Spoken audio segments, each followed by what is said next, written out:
Stadium in Nashville, Tennessee, Sports Channel presents University of Florida football. Today, the Florida Gators battle the Vanderbilt Commodores. The Music City is the site of this Southeastern Conference battle between Florida and Vanderbilt. Hi, everybody.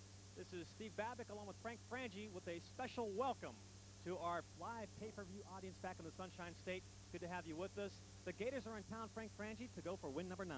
Yeah, and it's an important game, Steve, really for a couple of reasons. Number one, Florida needs to play well and have some momentum going into that FSU and Alabama game. And it's the first game on artificial turf. First game ever for Danny Warfel, Eli Williams, and others. First game of the year for this team on artificial turf. For so those reasons, it's a very important game. The Gators have a record of 8-1, a high ranking, and for the Gators, a chance for the national championship pitcher hunt is still there. And we go up to the voice of sports channels, Larry Vittel and Jim Yarbrough, for their thoughts. Guys, no time to slip up in this game. That's absolutely right, Steve. Thank you very much. And Jim, for the Florida Gators, an important ball game, but also for the Gators, a very new situation. From the shotgun a week ago, they've got to deal with the eye bone. Well, Larry, we've never seen this attack in the 94th season. Coach Jerry DiNardo is actually given credit for inventing this eye bone attack while he was offensive assistant, offensive coordinator at Colorado. And, of course, his last year there, they won a national championship. So he was enthusiastic about bringing this offense to Vanderbilt, and they really make it work. They got over 400 yards rushing at Georgia. They feature the tailback, the quarterback, trying to get them outside and put pressure on that Gator defense. And, of course, we're talking about a Gator defense that's #1 in the conference in stopping the rush. So something's got to give out there today. And you talk about the individuals involved with that Vanderbilt running attack. Ronnie Gordon, their quarterback, and Jermaine Johnson might be the fastest tailback the Gators have had to face. Well, Jermaine Johnson is world-class sprinter, so when he gets outside, a lot of pressure, as we mentioned, on the safety, the outside linebackers, to make a clean tackle in the open field. As far as the Vanderbilt defense, the Commodores have a young defensive line, an improving defensive line, and that's something we'll keep an eye on as well. We're looking forward to it. Now let's go back to the field to Steve and Frank and more of our pregame.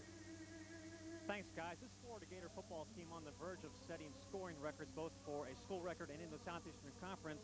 And Steve Spurrier has at his disposal 3 very capable quarterbacks: Danny Warfel, Terry Dean, and Frank Frangie, Eric Kresser. All 3 guys to go out there and play. Yeah, they really have played well. Warfel's been the guy in the spotlight of late, and he's played very well. Been very patient. Really waited his time, or his turn, did Danny Warfel. And when he got in there, he plays that way. He's a very patient quarterback. Now, a little bit of news. Danny was sick a little bit last night, had a little bit of a virus. There was question earlier as to whether or not he'd play, but now he appears to be fine. And you're right, Steve. Danny Warfel played very, very well. Danny Warfel came in the second half of the Auburn game, led the Gators on 3 scoring drives, and almost made that comeback victory against Auburn happen. And I had a chance earlier in the week to talk to Danny Warfel about the confidence factor that gave him for his starting quarterback role. Well, all year long, I was wanting to get in a game when there was the game on the line.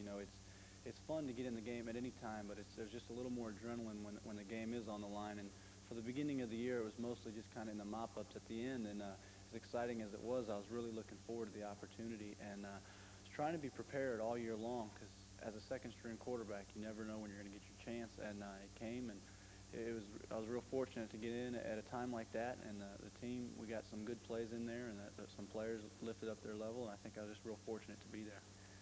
Danny, you may not possess the strongest arm on the team, so what, as a quarterback, makes you successful? I think the biggest thing is the mentality, the mental aspect of the game, and there's so much timing and things like that, and looking off once a play is called, that you really, if you get the defense the way you want them, you don't have to cannon it in there if you can get the receivers open. But even farther than that, the biggest thing is getting the right play on. That's what we really pride ourselves on, is having a good play on against every defense. And Coach Spurrier really prides himself in coaching us, and I really enjoy the thrill of getting to the line. And it's almost like a chess match. You look at the defense, and then you just get to something, and it's just great when you get to something that works. What does it mean to this team to be able to play in the SEC championship game for a 3rd straight time? It's just real exciting. First of all, that's one of the first goals on our list, is to get to the SEC championship game. So for us, it's a great opportunity to be there. But also, I think even more important than that, we made a commitment as a big goal every time we put on the uniform to go out and play our hardest. So this week against Vanderbilt, it's going to be no different. It's just the opportunity to play for the Gators, and we're going to go out, and that's just as important as any of our other goals, is to play our best this week. So much has been made about the quarterback situation here at the University of Florida. How do you look at it? Well, first of all, on any team, players switch in and out any time, and not a big deal is made out of it. But, whenever it happens at quarterback, it seems to be really up there in the media, and everyone seems to get a hold of it. And, whether that's right or not, that's just the way it is, and we have to deal with it.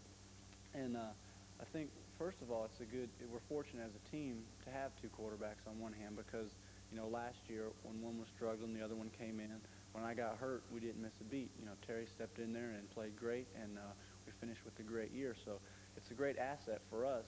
On the other hand, while someone's doing great, the other person, has to, go through some tough times, and we've all been through that. So we understand, and it's a tough situation, but that's part of life. You have your ups and downs, and you have to deal with it, and you have to really be ready to come back and wait for your turn. So it's exciting, and we're fortunate when we get our opportunity. So I'm real excited that I have the chance right now to be playing. After the Auburn game, the team was down, but there's still so much to play for out there, isn't there? Oh, there's so much left out there. We do pride ourselves in playing the best every time, and sometimes you're fortunate to have an upset earlier in the year because then you do have time to bounce back and put it all together. A lot of teams have done that in the past, and especially here at Florida, the last few years we've been able to do that. So I think we've got the thing rolling again, and hopefully we can just get better each and every week, and we'll be ready to go. One thing is for sure for Danny Warfel and the other Gator quarterbacks, great quality at wide receiver. Frank, led by All-American Jack Jackson. Yeah, and Jack Jackson has played so well. He's a great combination of explosive speed and great hands. You see the numbers, 26 career touchdown catches. That is a great number. Jack Jackson has played very well every year, particularly this one, but he's not alone. Florida uses a number of different wide receivers. There you see the 5 wide, as they call it. Now, Ike Hilliard, a freshman, will not play, so Sorolla Palmer moves into that list. But there you see the numbers. Chris Doring, 28 catches. They've played very, very well, has this group of wide receivers, and that's one of the reasons Danny Warfel's playing so well. And for Danny Warfel and those wide receivers, it does not happen unless the offensive line does their job. Jimmy Ray Stevens has done a great job with this group. Yeah, he really has. He's had to work with a depleted crew. Jason Odom, probably the best lineman, has been hurt. Jeff Mitchell's missed some games. But there you see the depth. All of the players you see on the screen there are pretty doggone good players. Now, they need more continuity, and they really need to have those guys playing together. Odom and Mitchell need to play together, particularly heading into Florida State and Alabama week. Those guys need to be in the game together for a while. Now, this team is scoring at a record-setting pace, so where's the problem? Well, the running game could use a little fine-tuning, Frank, and that's one thing the coaches are looking for. Yeah, early in the season, Florida ran the ball very, very well and had big numbers. Look at the numbers there through the early part of the season, all good totals. Now, as the season moved on a little bit, the injuries we told you about. Jason Odom was hurt. Look at the numbers there. They're not nearly as good, and they played without offensive linemen. So I think the offensive linemen and the guys who are hurt really contributed to the numbers not being nearly as good down the stretch. They need to start doing better and run the ball, run for more yards. Now, in 1 week at Florida State, in 2 weeks, the SEC championship game against Alabama. But, hey, Steve Spurrier and the team knows that the game is today against Vanderbilt. He talks about that with the radio voice of the Gators, Vic Hubert.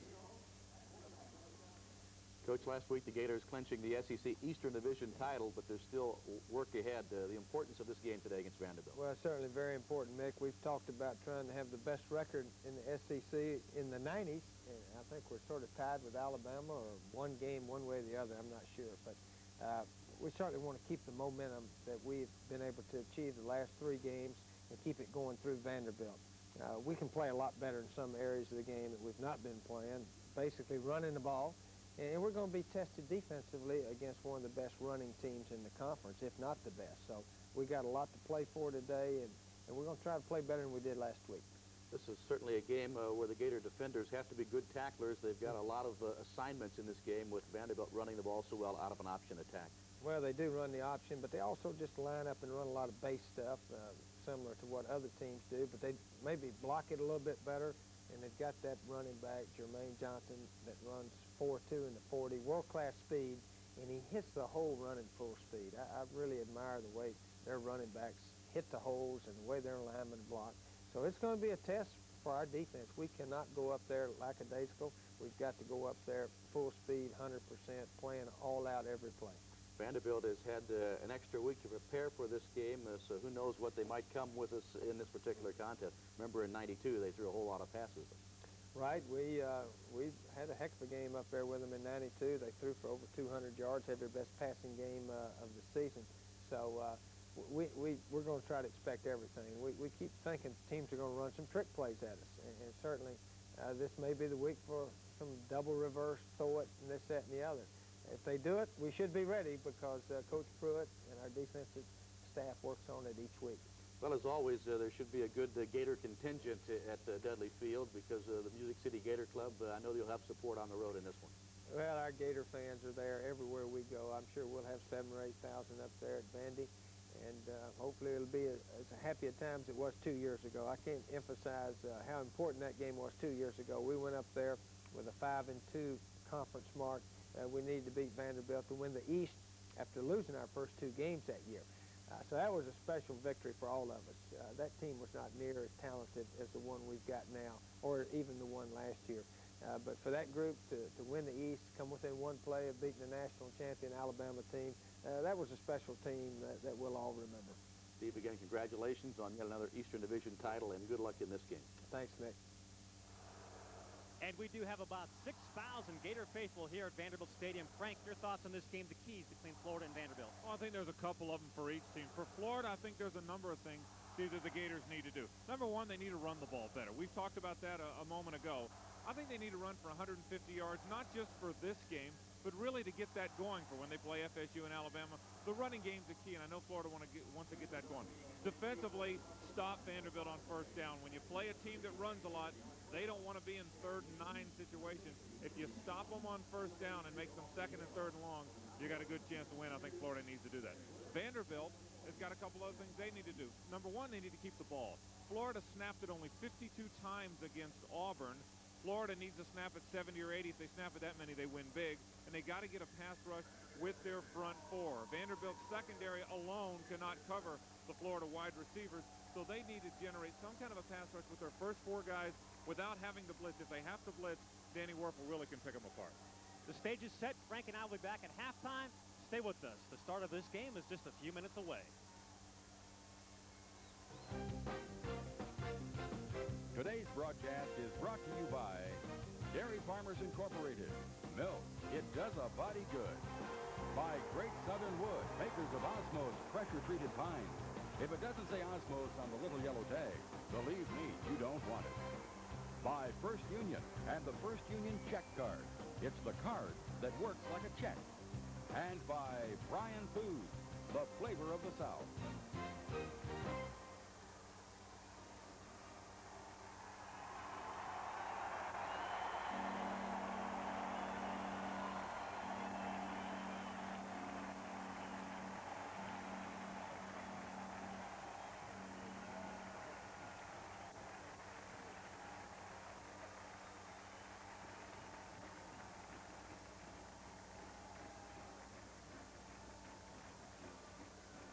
Gator head man Steve Spurrier leads his team onto the field. 67 career coaching victories in Division I football and a remarkable string of success at the University of Florida, where the Gators have had the best record in the SEC in the 90s. Eastern Division champs and ready for a date with Alabama in just a couple of weeks. Here at Vanderbilt Stadium, matched up with Jerry DiNardo. Jerry DiNardo, in his 4th year at Vanderbilt, trying to lay a foundation. He has a very young football team. You look at their 2 deep, only 2 seniors anywhere to be found on the Vanderbilt depth chart, and that bodes well for the future. A 5-4 record right now. 1 win qualifies them for a bowl bid. Not a guarantee they will get one, but puts them in the bowl picture. A lot to play for Vandy this afternoon.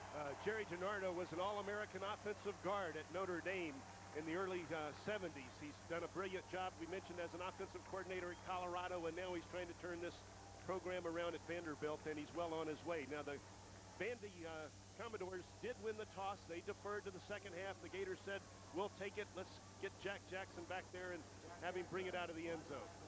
Steve Yenner, number 14, a junior from Kalamazoo, Michigan, will kick off for Vanderbilt. And Jack Jackson, deep 2 return. The series record led by the University of Florida, 16-9. There have been 2 ties. The Gators won big last year. They also won up here 2 years ago to clinch the Eastern Division Championship in the 92 season. Beautiful day for football. Jackson makes the catch at the 3-yard line. Jack tries to get to the outside, and he will get shy of the 20, about the 19-yard line, so the Gators will start inside their 20. for their opening possession. Good coverage from Vanderbilt on special teams. Their special teams have been solid all season long. The Gator offense, Jack Jackson broke the school record for touchdown receptions last week. He needs 4 to break the SEC record for touchdown receptions in a career. We'll keep an eye on that. Jeff Mitchell, the sophomore from Clearwater Countryside, back in the starting lineup after suffering a knee injury. It's good to see Jeff back in there along with Jason Odom on the left side. Werfel, quick hitch, and he bounces it to Jack Jackson. Well, the weather conditions are perfect here in Nashville today. There might be a bit of a wind in Danny Werfel's face this afternoon. Earlier it was blowing much more briskly. We're going to take a look at the Vandy defense right now. James Manley, the outstanding defensive tackle, leads that group up front. Gerald Collins, a returning starter at inside linebacker, and Eric Vance, the only returning letterman in the secondary at free safety. A lot of youngsters playing for Vandy in that secondary this season. Freshman and true freshman back there. On 2nd and 10, the pass is batted down at the line of scrimmage. It looks like it was Jay Stallworth that might have gotten a hand on it, and Florida has a 3rd and 10. Well, the last couple of weeks, we saw the Gator defense bat a few balls at the line of scrimmage, and we talked about how important that was to a defensive unit. As you look at Werfel's numbers for 94, Vandy doing a nice job right now of getting in the face of Danny Werfel on these rather short routes that they're starting the game with. Well, the Gators will need a longer route on 3rd down after back-to-back incompletions.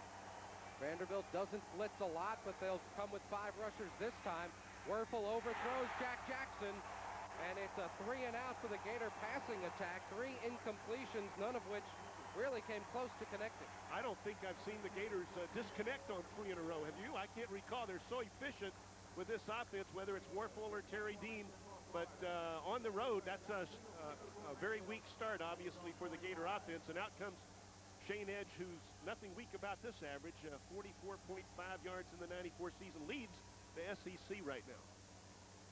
Shane Edge doesn't get much national recognition because he doesn't get to punt very often. He's only punted 22 times in 9 ball games. No rush from Vandy. Edge hits a driving kick that'll back the return man inside the 35. That's Sanford Ware up the left sideline and out of bounds, and Vandy has great field position at their own 44-yard line. A 49-yard kick, but an 11-yard return. The offense of Vanderbilt, the key guy, the speedy tailback, that's Jermaine Johnson, a sophomore from Carrollton, Georgia. He has gained over 800 yards this season, averages almost 6 yards a carry. Will Jacobs on the offensive line. He's a true freshman, and he'll be matched up against Gator All-American candidate Ellis Johnson. That's a matchup we'll want to watch all day long. The quarterback, Ronnie Gordon, would rather not throw very much. Over the course of the year, he averages basically about 17 attempts per ball game. 2 touchdowns, 8 interceptions. They'll try to go deep once in a while to keep defenses honest. Yeah, Vandy as a team only averages 96 yards a game throwing the football. The bread and butter is the running attack, the option attack, and Ellis Johnson and the big guys up front will certainly be tested this afternoon, really like they've not been tested all year in terms of the opponent's powerful running game. Florida defense has played well this year. There you see Anthony Lott, sophomore from Jacksonville, reigns SEC Defensive Player of the Week with 9 tackles and an interception in the South Carolina game. It's interesting, the Gators lead the nation in scoring, and yet they have not had an SEC Offensive Player of the Week. Maybe this week it'll change. Kevin Carter was a Defensive Player of the Week earlier in the season, so 2 of the guys have been recognized off the Gator defense, but surprisingly, as you mentioned, none on offense. Gordon on the first play keeps it. He's got 5-6 yards up to the midfield stripe before he's knocked down by Kevin Freeman and Anthony Lott for the Gator defense. Gordon, his net of 478, but he has gained over 650 yards rushing. He's been sacked a lot trying to pass, and as a result, his net rushing yardage not that good, but 12 touchdowns running for the Vanderbilt quarterback. He really won this job late in the 93 season. Kenny Simon, who now plays split end, was the Vandy quarterback late into the 93 season, but Ronnie Gordon was so outstanding. He won the job and has been the leader in 94 for this ball club.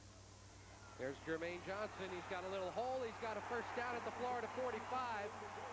Larry Kennedy tried to strip the ball, couldn't get it. Vanderbilt first down.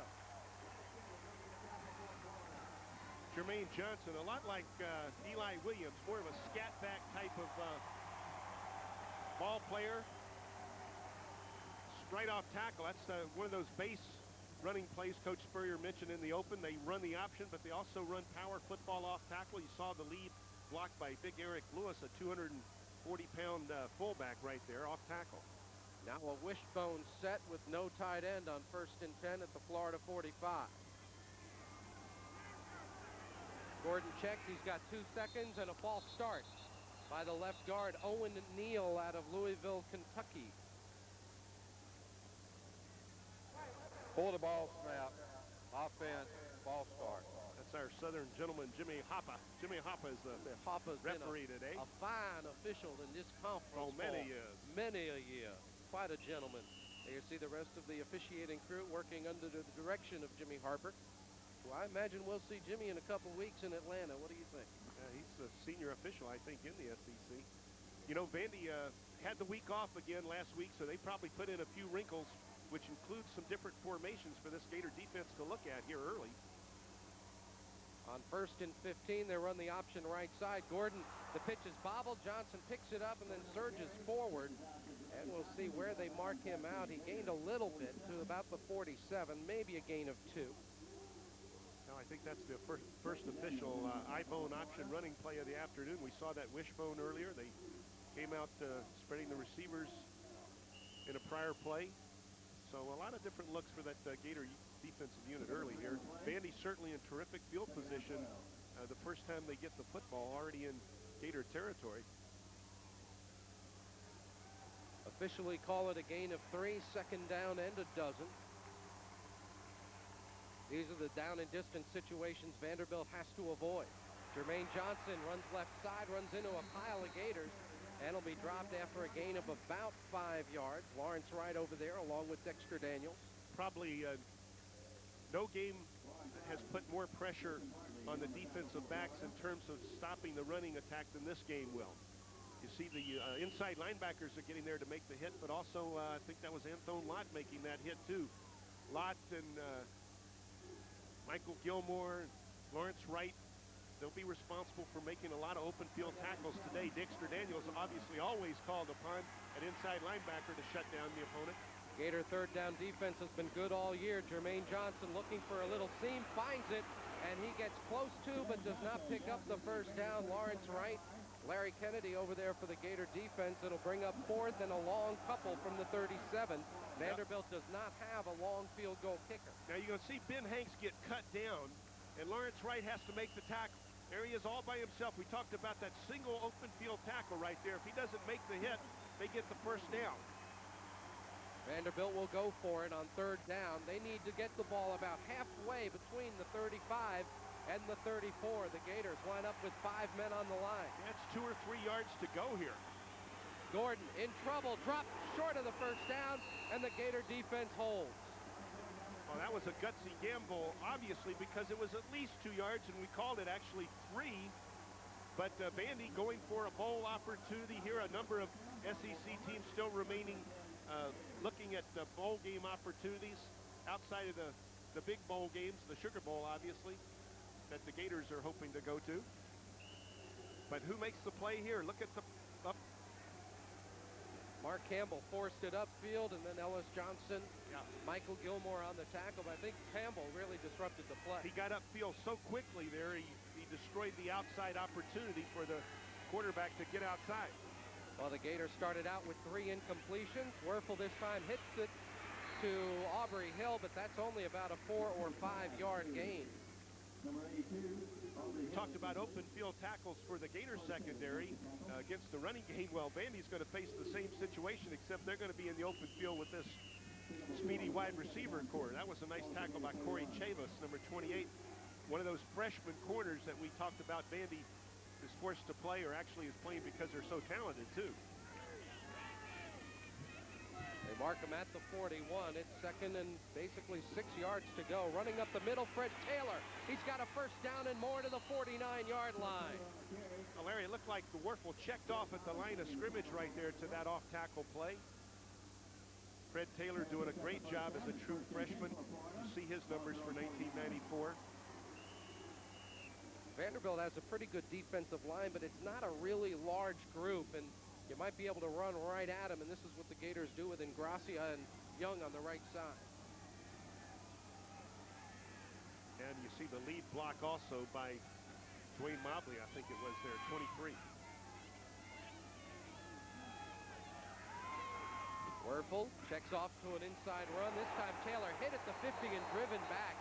He gained a yard, but that Vanderbilt defense came in strong, led by big James Manley out of Birmingham, Alabama. Now Manley's the guy that they were counting on to lead this young defense this year. He was one of the returning stars, few returning stars from the defensive unit last year. 6'4", 285, 50 tackles here in the 94 season, 10 for a loss, and he almost got his 11th right there. That was right at the line of scrimmage. So the Gators with a second down, the ball at midfield as Florida looks to enter Vandy territory for the first time. Werfel throws it in the flat to Aubrey Hill, who eludes two tacklers. Aubrey to the 40. Aubrey has a first down. There's a flag. That'll be a face mask. Maybe 5, maybe 15. Either way, it's a first down for the Gators in Vandy territory. Well, Larry, Dwayne Mobley really makes this play work. He picks up the blitz and sticks the linebacker right in the nose. Nose to nose, lips to lips. Inverted face mask, 5 yards, added on the end of the run. First down. If we get a chance to look at it, watch Mobley come up on the left side from his fullback position and just stick the linebacker right in the face, which is exactly what he's got to do. Here comes the linebacker, 45, boom. He's no problem now for Danny Werfel. That was Mark Jeffcoat. He didn't get there, and now that's that open field tackling we talked about. Aubrey Hill doesn't go down easily. So the ball is at the 32-yard line. Werfel throws the hook to Jack Jackson at the 20, and he'll be dropped there by a pair of Vandy tacklers getting in there.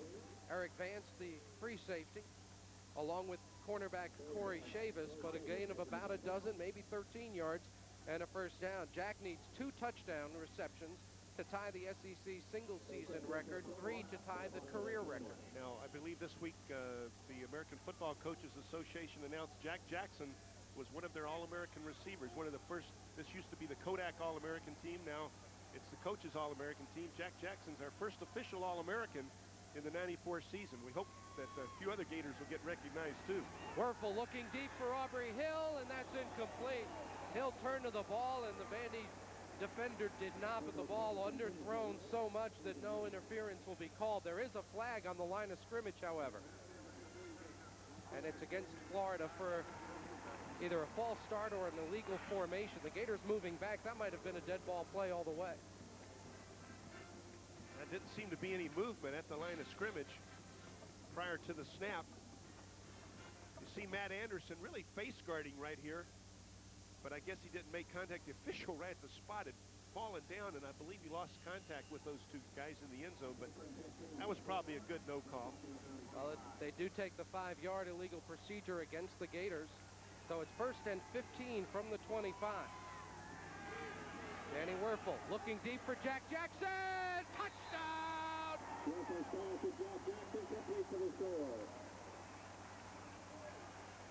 Well, Jack Jackson, 13 touchdown catches, just set a Florida season record. He already holds the career touchdown record at the university, and you're talking about a lot of brilliant wide receivers that had played at the university prior to Jack Jackson getting a chance, and now he's number 1 on both lists. Season touchdown catches and career touchdown catches. Anthony Asma, number 31, really got lost there. I think he thought Jackson was going to run the post on him. He bit, and then Jack just looped to the outside and was wide open. It was more of a fade route, ultimately. Judd Davis is automatic. 56 in a row this year, 72 straight over 2 years, and let's watch the Gators up front. Well, great protection up front. We got 2 tight ends up front blocking. That's your maximum protection. Now watch the little, well, he didn't even fake to the inside. He just ran right by him.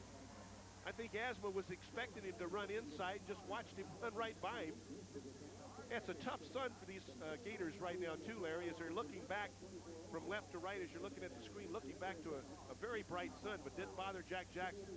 And because of the position of the sun, maybe that's why they threw to the near side, where it's not a problem. The far side is where it would really bother you. Yeah, less of a problem on this route for Jack Jackson than if he were on the right side of the formation, but he just simply runs right by one of those young freshman corners that Vandy's playing this year, Anthony Asba, and Jack Jackson's in the end zone.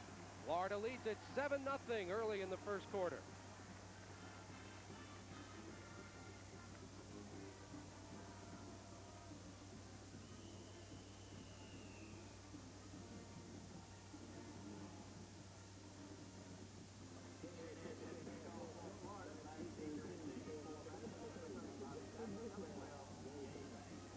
Shane Edge kicks off into the wind, kicks a wobbler that bounces to Bobby Jackson. Bobby Jackson for Vandy crossed the 25, and he runs into the Gator welcoming committee. Xavier McRae. Demetric Jackson also went on the coverage. One of the things so underrated is the excellence of these coverage teams that the Gators have had throughout the '94 season. And none better than Sam McCorkle right there. He's a bullet when he goes down the field. So Vanderbilt's second possession will start at the 27. Their first began at the 44-yard line. The Commodores trying to confuse the Gators. They keep checking in 4 or 5 people from the sidelines late into the formation, which you can do as long as you don't have anyone coming out. So they're huddling up with about 6 or 7 guys, and then the rest run in later.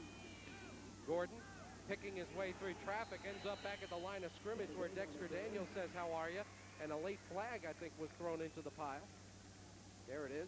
Ellis Johnson also on the play. Inadvertent face mask. Defense 5 yards from in the run. First down. Now the coaches try week after week after week to remind these guys, don't be grabbing anybody's face mask, but sometimes in the heat of battle it gets done. DiNardo's glad the call was made, but certainly Coach Spurrier and the defensive staff are discouraged to see another penalty marked off against their unit. First down and 5 from the 32. If Vanderbilt wants to throw deep, this is a down and distance to do it. They throw complete up near midfield. The catch is made by Sanford Ware, a junior from Clemson. He gets about 18 yards and a Vanderbilt first down at midfield. Sanford Ware is only 5'10", 186 pounds, but he does a beautiful job of leaping to grab this catch on the post route across the middle. The linebackers just beyond the depth of the linebackers on their drop. You know, Vandy's been running, so the linebackers were cheating closer to that line of scrimmage. Got right behind them there on nice play action.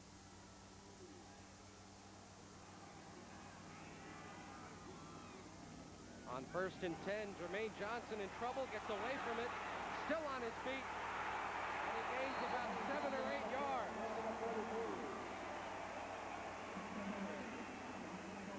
Boy, did Florida have him hemmed in. Now this is obviously a mistake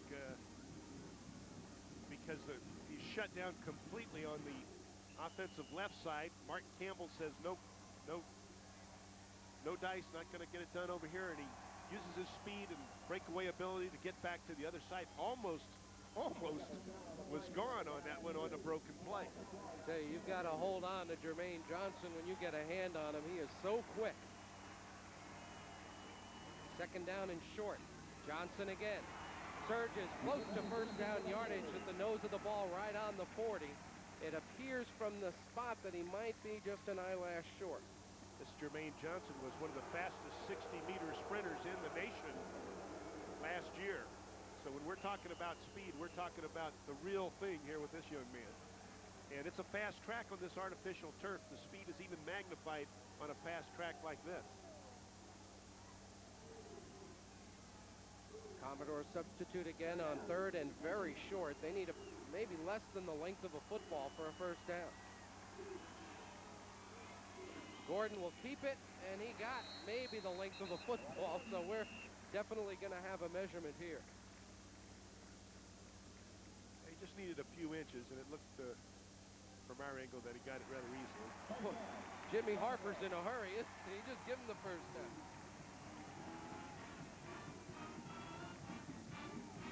On the quarterback sneak. Excellent movement up front, but look at the backs. They're frozen back there. I guess that's trying to distract the linebackers as they key on the play. It's first down at the 40. Florida leading 7-0. Gordon throws behind his receiver, and the big reason, Ellis Johnson. Ellis Johnson, we talked about Ellis working against a true freshman offensive guard, Will Jacobs, and Johnson was in there quickly. To the bottom of your screen this time. Takes a quick inside move against Will Jacobs, and Jacobs doesn't get much of a piece of the big outstanding tackle, and he's in the face of Ronnie Gordon quickly. Ellis, strong candidate for all SEC recognition this year, perhaps All-American. Have a feeling we'll be seeing him on Sundays for a while to come. On second down, Gordon's got running room to the outside. Late pitch to Johnson, who steps out of bounds at the 34-yard line, 4 yards shy of a first down. Well, great blocking by the Commodores on this option attack to the short side of the field, really. The wide side is to the offensive right, the short side to the left. Nice block on Campbell. Now watch you're going to see Gilmore get knocked down, and actually Dexter Daniels got taken out of the play and had to bounce up. And by the time he got over there, they picked up significant yardage. Now, this looks to be at least 3 yards as we look at Cliff Deese and his 94 numbers. Deese was the #1 guy, got a little shoulder problem, and Jermaine Johnson took over. And since then, Johnson's been the main man. Gordon has to call timeout. Only 2 seconds left on the play clock. And the Vanderbilt quarterback, instead of giving up 5 yards on the delay of game, says he'll use that timeout instead and huddle over there with Coach Jerry DiNardo, with Vanderbilt trying to get on the board, maybe even answer the Gators' opening touchdown. Let's go down to the field and get an update from Steve.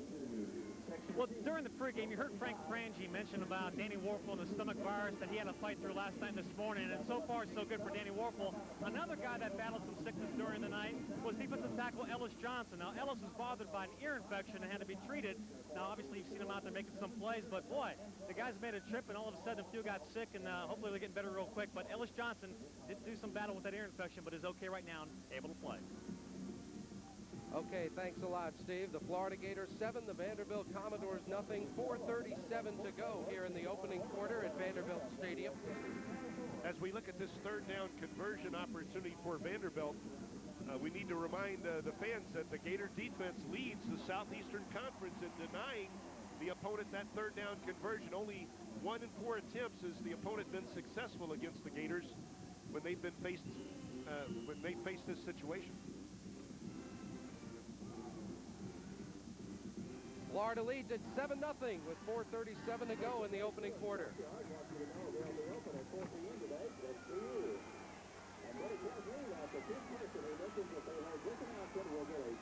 The Commodores on third down. The Gators were lined up offside. Gordon gets the first down and more.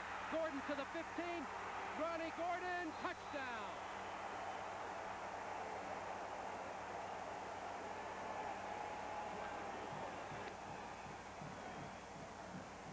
Well, there is a flag on the play. We don't know if it's against Vandy or the Gators, but they're signaling right now out of your camera view that it's against the Gators.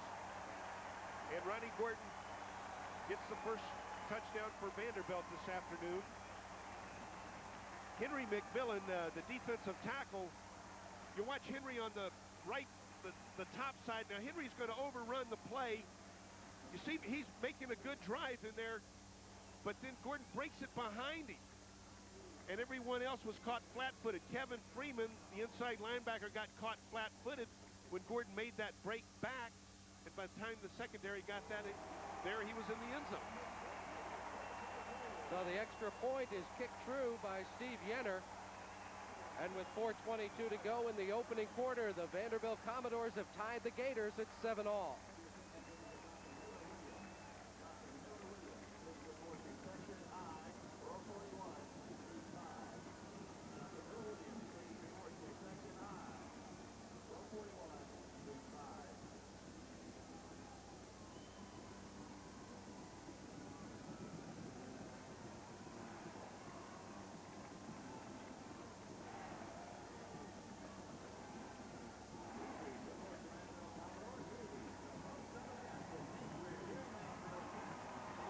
Music City, USA, Nashville, Tennessee, where the Gators and the Commodores are battling here in the opening quarter. To keep up with all the latest highlights and information on Gator football, be sure to join Coach Steve Spurrier and Mick Hubert for Gator Hotline and Florida football. Gator Hotline Thursdays at 6:30 live. Your chance to tune in and call directly with Florida head coach. And then Sundays at noon, Florida football highlights with Steve Spurrier, all right here on Sports Channel. Don't forget, Thanksgiving week coming up. Gator Hotline will move to Tuesday night. You see some of the Gator contingent here in Nashville. High kickoff taken by Jack Jackson at the 4. Jackson with some running room. Cuts it upfield to the 30, and he's dropped right there. In on the coverage for Vanderbilt, Chris Riles, a backup free safety. And the Gators, who drove for a touchdown on their last possession, go back out on the field for their third possession of the ball game. Dead even at 7-all against Vanderbilt. And with a 7-7 tie, number 7, Danny Werfel, will take the snap. Well, one of the things that folks try and do when they play the Florida Gators is keep that fun and gun offense on the bench, and that Vandy offense certainly got two things accomplished. They got a score, and the Florida offense was cooling its heels on the sideline. Gators run it with Elijah Williams. Eli's got a first down, and he's run out of bounds at the 43, 44-yard line. This is a bread and butter running play of the Florida offense, the lead draw. Ever since Coach Spurrier was at Duke, this has been his #1 running play because everyone is so afraid of the passing game. Eli Williams that time the beneficiary of the block by Chris Bilkey, and some excellent blocking at the point of attack on that draw too. Give him a gain of 12 to the 43. Florida with a single tight end on the right side. That's Sean Nunn. Werfel throws it to Jack Jackson. Jack to the 40. Jackson across midfield. Jackson down the sideline. They're going to try to get him from behind. And they finally catch up with Jack Jackson. It took 6 of them, but they got him at the 7-yard line, a 50-yard pickup. Well, correct me if I'm wrong, but that's the most exciting play Jack Jackson has given us in the '94 season. And think about all the great plays he's given us. Great blocking up front, no pressure at all. Little fake to Eli there. Jack Jackson on the hook. Now watch what he does here. A little dip outside, then back in, then inside again.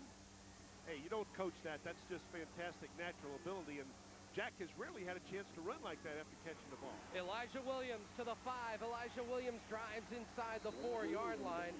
Vanderbilt strung it out defensively. Finally making the tackle for the Commodores was their free safety, Eric Vance, a sophomore from Hurst, Texas. Vanderbilt may be a year from being a contender. As young as this team is, they have a lot of freshmen and sophomores getting a great deal of playing time this season. Well, they're certainly as good as any other team in the Eastern Division that the Gators play with. Certainly Kentucky at the bottom of the division this year. Tough year for Kentucky, but Vandy's competitive with everybody else.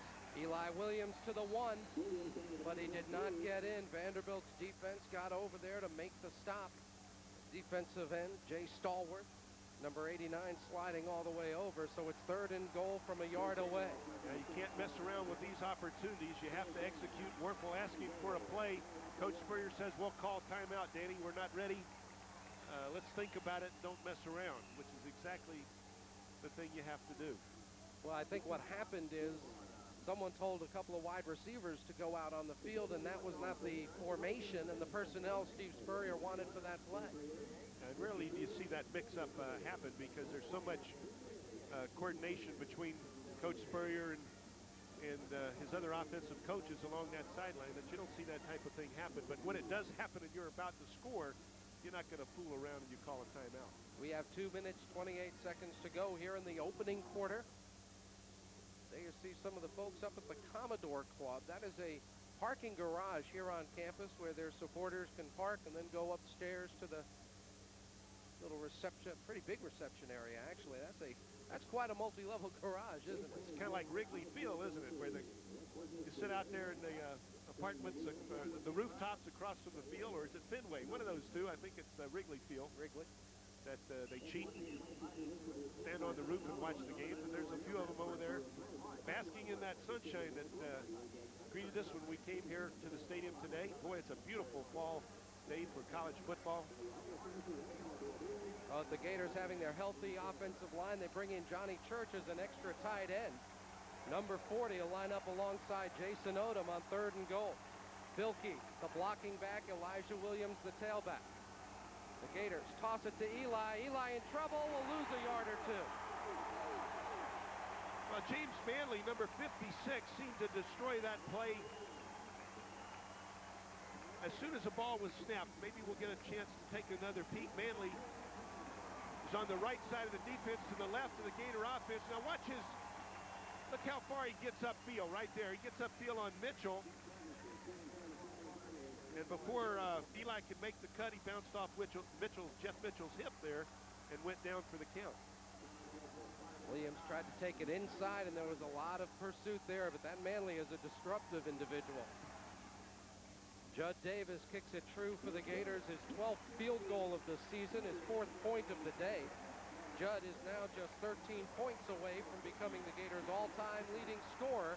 And with 1:42 to go in this opening quarter, the Gators go back on top by a field goal. Judd Davis currently leads the Southeastern Conference in points, as well as those other areas that you just mentioned. Well, that's a bit of a disappointment, certainly. Florida thought they were going to punch that in for the touchdown. They wound up with a field goal, but I think they're pretty confident that they can throw the ball against Vandy right now. This offensive unit's so explosive, no matter who they line up with, and with Vandy with a very young secondary, they're going to have their problems this afternoon. The official video of the '94 Gators is available for the first time as a Christmas gift. What a great stocking stuffer it would be for the Gator fan in your life. From the big opening day win over New Mexico State to the SEC championship game, it's all available. Call 1-800-538-2666. Sponsored by First Union and Sports Channel. The kickoff is fumbled back at the 5. All kinds of confusion, and the coverage will get there for the Gators. And Vandy will start off at about the 8-yard line. As Marcus Lewis, number 2, got hung up with number 30, Bobby Jackson, I think there, Larry. They were both fighting over the football, but ultimately they got nothing done, and the Gators have them inside their own 10. 66-yard drive for the Gators. It took 6 plays to kick the 19-yard field goal. The Gators had 1st and goal at the 7, 2nd and goal at about the 4, and 3rd and goal at the 1, but could not knock it in and settled for the field goal by Judd Davis. Now the Gator defense, which gave up a long drive on the last possession, will try to tighten up and keep Vandy hemmed in deep in its own territory.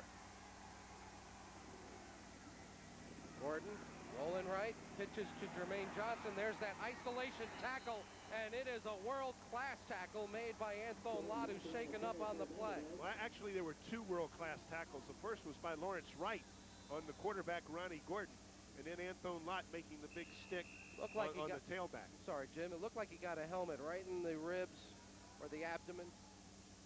Watch the first stick on Gordon by Wright right here.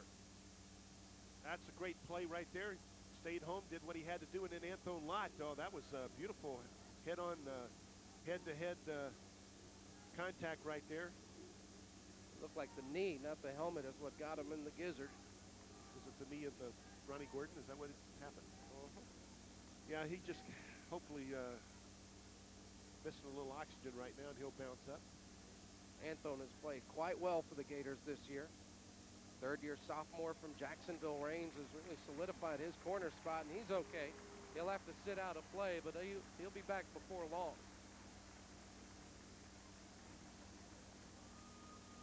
Well, a great opportunity right now for that Gator defense to stiffen up and shut down Vandy deep in their own territory, get that football back to the Gator offense near midfield possibly, but you need to put the brakes on this eye-bone option attack right here inside Vandy's 10-yard line.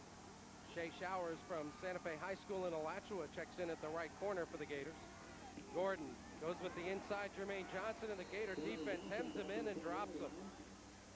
Ellis Johnson, the first guy there. James Bates now on the field, Larry, as they've made some changes, giving some guys a break, letting other guys get a chance to play.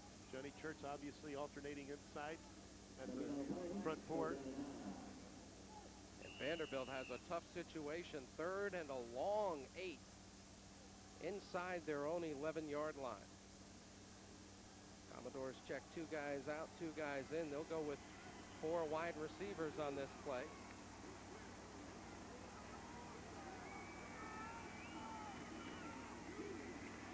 Gordon with time, throws right side. That man catches it and is stepped out of bounds right at the 23. That's a first down.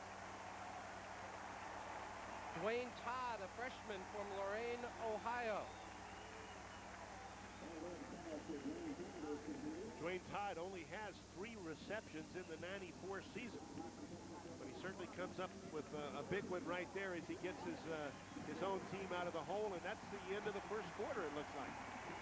The first 15 minutes has been played here at Vanderbilt Stadium in Nashville, Tennessee, with the Florida Gators leading the Commodores 10-7.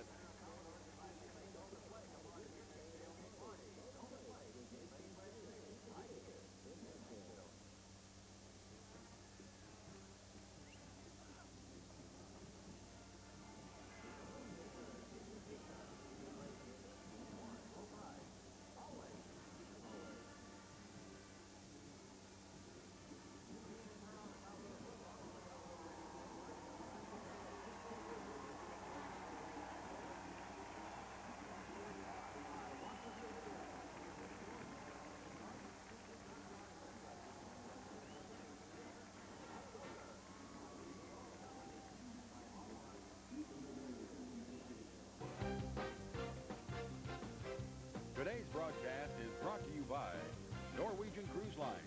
It's different out here. By Chevrolet, the cars and trucks 36 million people depend on every day. Genuine Chevrolet. And by Cellular One, the first and only with digital phone service. Cellular One, you heard it here first. The opening play of the second quarter, Jermaine Johnson gets a couple of yards on the right side before the Gator defense is able to drop him. Jason Bartley out of Jacksonville Fletcher in on the play. The Gators using a lot of linebackers, and I think they'll need to over the course of 4 quarters, because an option team can certainly wear out your linebacking core with all the running they have to do. Now, defense is so tough to play when you have to run sideline to sideline, and they will certainly alternate as many fresh bodies as they can this afternoon to keep those fresh legs out there on defense. Again, 4 wide receivers in for Vanderbilt. When they've thrown, they've had lots of protection. This time Gordon hit as he throws, and it's incomplete. Hush your mouth. Did you see what happened right there? Well, the only 2 times they've had pressure, it's been Ellis Johnson right up the middle. That's what you call a reverse hex, I guess. There you go. Ellis Johnson, and you're right, for the second time only this afternoon, was that with excellent pressure right there. You know, as we look at the Gator fans, they're rather quiet this afternoon, and I think it's the first time that I can recall that we didn't have any contingent from the Gator band make the road trip. You know, there's no music at all in the Gator section, so they're more quiet than normal. That's true. I guess they're saving up for Tallahassee and Atlanta. On 3rd and long, Gordon with time passes deflected and will fall incomplete. I think Ellis Johnson might have ticked it just enough to throw that ball off its trajectory. Now, Ellis Johnson raising his hands in excitement at the line of scrimmage after this play is over. He's to the right there. Up goes the hands, and yes, he deflects the ball. And that's something really this team has improved on so much, getting in the vision of the quarterback. If you can't get there, if you block, and he was double teamed, make that leaping attempt to knock the ball away. Gators with 10 on the line of scrimmage. They're coming after the punt with a good rush, but they do not get there. Ball bounces away from Sarola Palmer. He picks it at the 27 and is dropped at the 23. So Sarola Palmer couldn't decide on whether to get it on a fly, got a couple of bad bounces. It's a 48-yard punt eventually, and a loss of 2 on the return, so a 50-yard net for Vanderbilt. Larry, I think he inadvertently touched that thing with his hand as it was bouncing. That's why he was so quickly on it again. Let's go down to Steve Babbitt on the sideline. Steve. You know, the last series for the Gators, that last goal line play before they settled for the field goal, so often we talk about Olivo at the line of scrimmage to change the play. Sometimes it's the same play, but you change what side of the line to go to. That time I think Danny went to the wrong side, and that's what Steve Spurrier talked about to him, about where he wanted that play to be run. Okay, thanks a lot, Steve. 13:52 to go here in the first half. The Gators went up 7-0. Vanderbilt answered with a nice scoring drive, and then Florida got down to the Vandy 1 before having to settle for a field goal, and now the Gators with the ball again. They start out 1st and 10 from their own 25-yard line. Well, really no surprises. Vandy's a running team that's running the ball effectively. Florida, known for the wide-open passing attack, is having little problem moving the football. A lot of offense right now. 13:52 to go in the half. The Gators up by 3.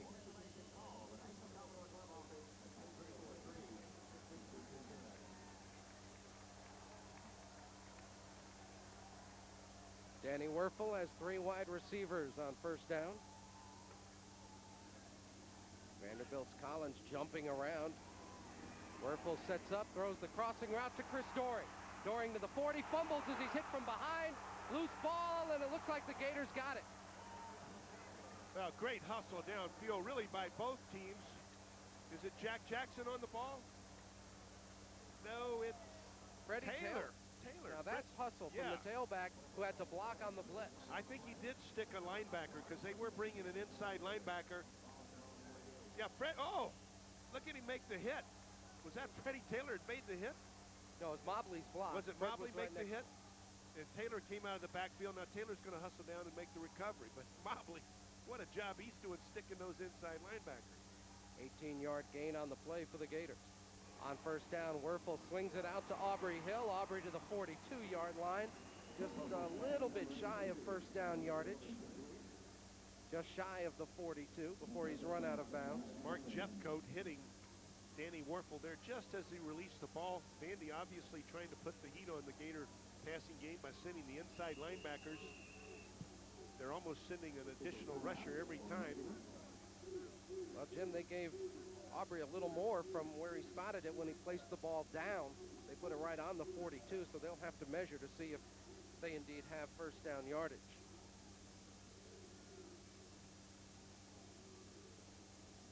Ball at the Vandy 42-yard line. The Gators trying to get that offense cranked up into high gear, and it is a 1st down. Of course, that's one of those when you want to lose the measurement. So you have 2nd and a couple of inches. So you have a throwaway opportunity, maybe gamble a little bit more.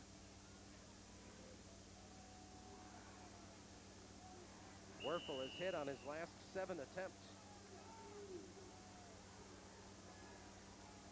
After misfiring 3 in a row on the Gators' opening possession. 1st down at the Vandy 42. 13 minutes to go in the half. Werfel changing everything up there, has 4 on the play clock. Danny looking deep for Jack Jackson, and it's in and out of his hands. Good coverage from Vanderbilt by Corey Chavis.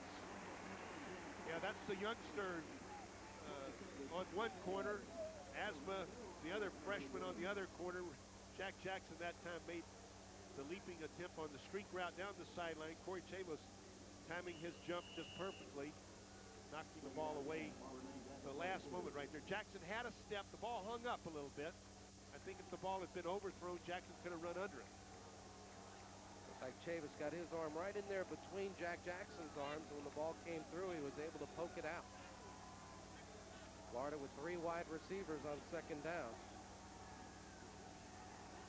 With 2 on the play clock, Werfel swings it out to Taylor. Flag on the play. Taylor's got 5, and Taylor gets forward to about the 30-yard line, but there was a flag where a Gator offensive lineman had blocked a Vandy man to the field back at the 50. Yeah, they're talking about Mitchell working against Gerald Collins, number 40. You just wonder if Jeff is quite 100%.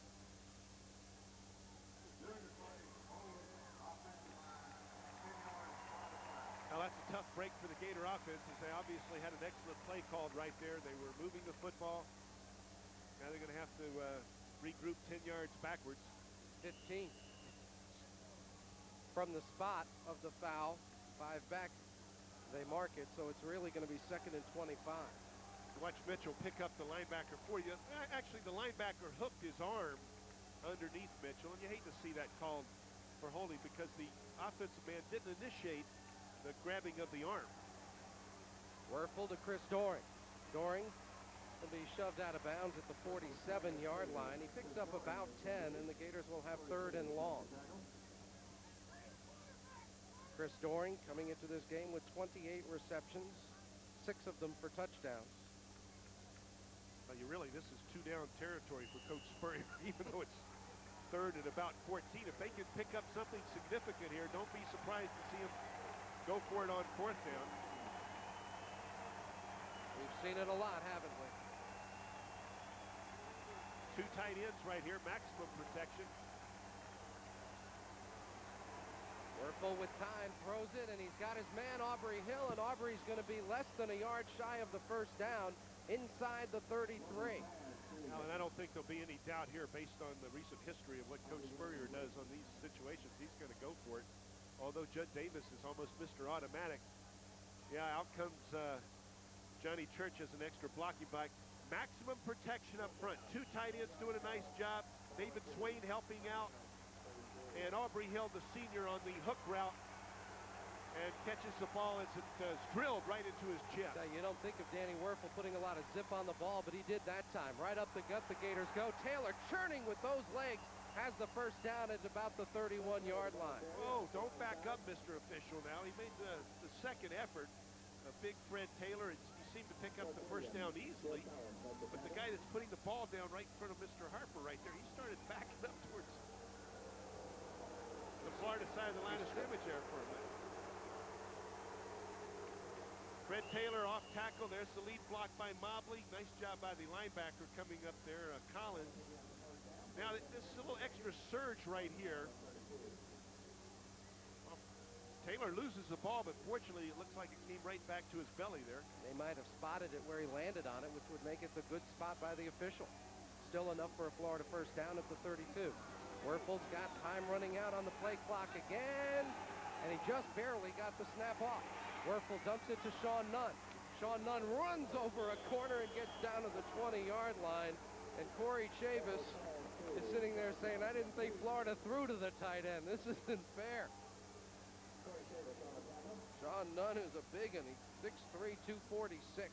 Gained about 12 on the play. Now the crowd's booing right now, too, because they thought Florida did not get the ball off in time. That's why you hear the chorus of boos.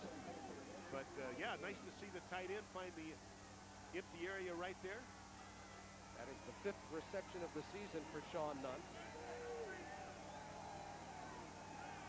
Backs in the eye, Nunn set at the tight end on the right side. Taylor on the draw, has got a hole. Taylor to the 10, Taylor to the 5, first and goal. Well, you know, Dwayne Mobley's still running because he couldn't find anybody to hit. Taylor was right on his hip.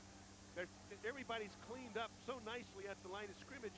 Mobley has nobody to lead block on. Watch Mobley. He's going to hit the hole. Swain blocks. Mitchell blocks. Donnie Young blocks. There's nobody there until he gets out deep into the secondary, runs into free safety Eric Vance. Well, the Gators first and goal at the 5. They tried to run it in last time, had to settle for a field goal. Taylor up the gut, head all the way into the end zone for a Fred Taylor touchdown. Well, Freddie Taylor, go over and give a hug to Dwayne Mobley because he made some terrific blocks throughout that drive. Freddie Taylor will get the stat. Watch Mobley. He's going to stick number 40, Gerald Collins, right there. That's the play. It's all over. You make that block, and obviously at the point of attack, look at Swain sneak off. You see Swain sneak out and make his block on Kirk Williams. That's a great play by David Swain, too. What a block by Mobley. You pick that up on the play. That's when you just dream about at any level of football, to have a fullback that'll go in there that hard, follow through on the block, and get the man into the end zone. Judd Davis perfect again on the extra point as expected, and with 10:14 to go in the first half, the Florida Gators now lead by 10. It's 17-7 in Nashville.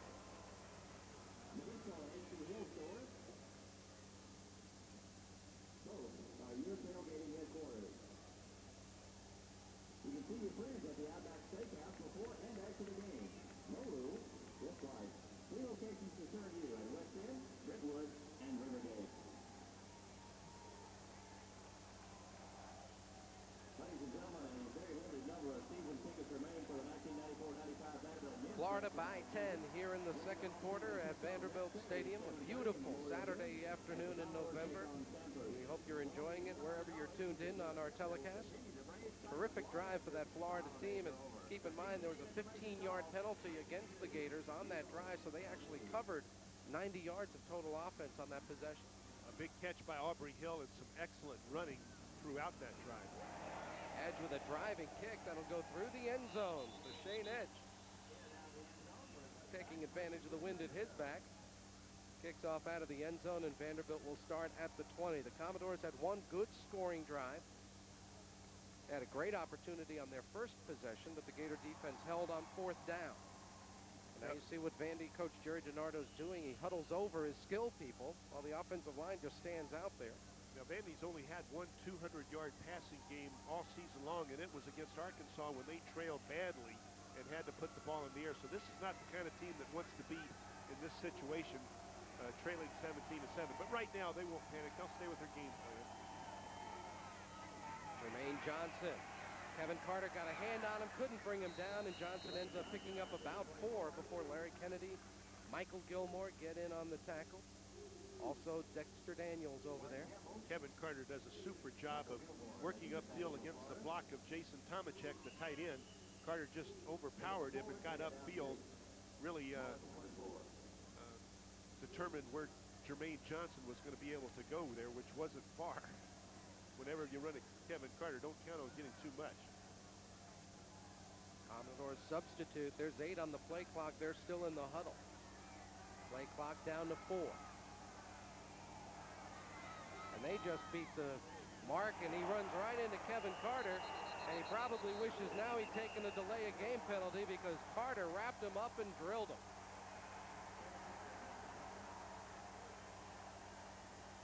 Kevin says, no, sir. Not today, not tomorrow. At no time are you coming over here. Watch Kevin Carter on the top side. Just destroys the block, that time of a big tackle. Not a tight end. Had a bigger guy on him. Says, out of here. Kevin Carter now with a total of 18 tackles for losses this season.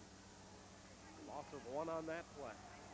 One of 5 finalists for the Football Writers National Defensive Player of the Year. Keith Council and David Bernard now at defensive tackle. Oh, a quarterback draw. Gordon's got a first down and a ton more. Ronnie Gordon almost goes the distance. Ben Hanks catches him at the 45-yard line. 24 yards on the play for the Vanderbilt quarterback. As the Gators' young defensive tackles checked in and lost track of Mr. Gordon. You wonder how a quarterback draw is going to work for a team that doesn't throw the football, because it's supposed to catch you by surprise. And really, there was excellent blocking action up front. Thanks to Ben Hanks getting there, Gordon would still be running. So Vandy with a first down at the 45. The Commodores picking up yardage on the ground against the SEC's top rushing defense. Jackson, or rather Jermaine Johnson, hits the middle for a couple. Might have spun ahead to the 48. It's close. Gators now with Kevin Freeman and Dexter Daniels in at inside linebacker. We've seen Jason Bartley. We've seen James Bates in there. They'll just give him a couple on that play.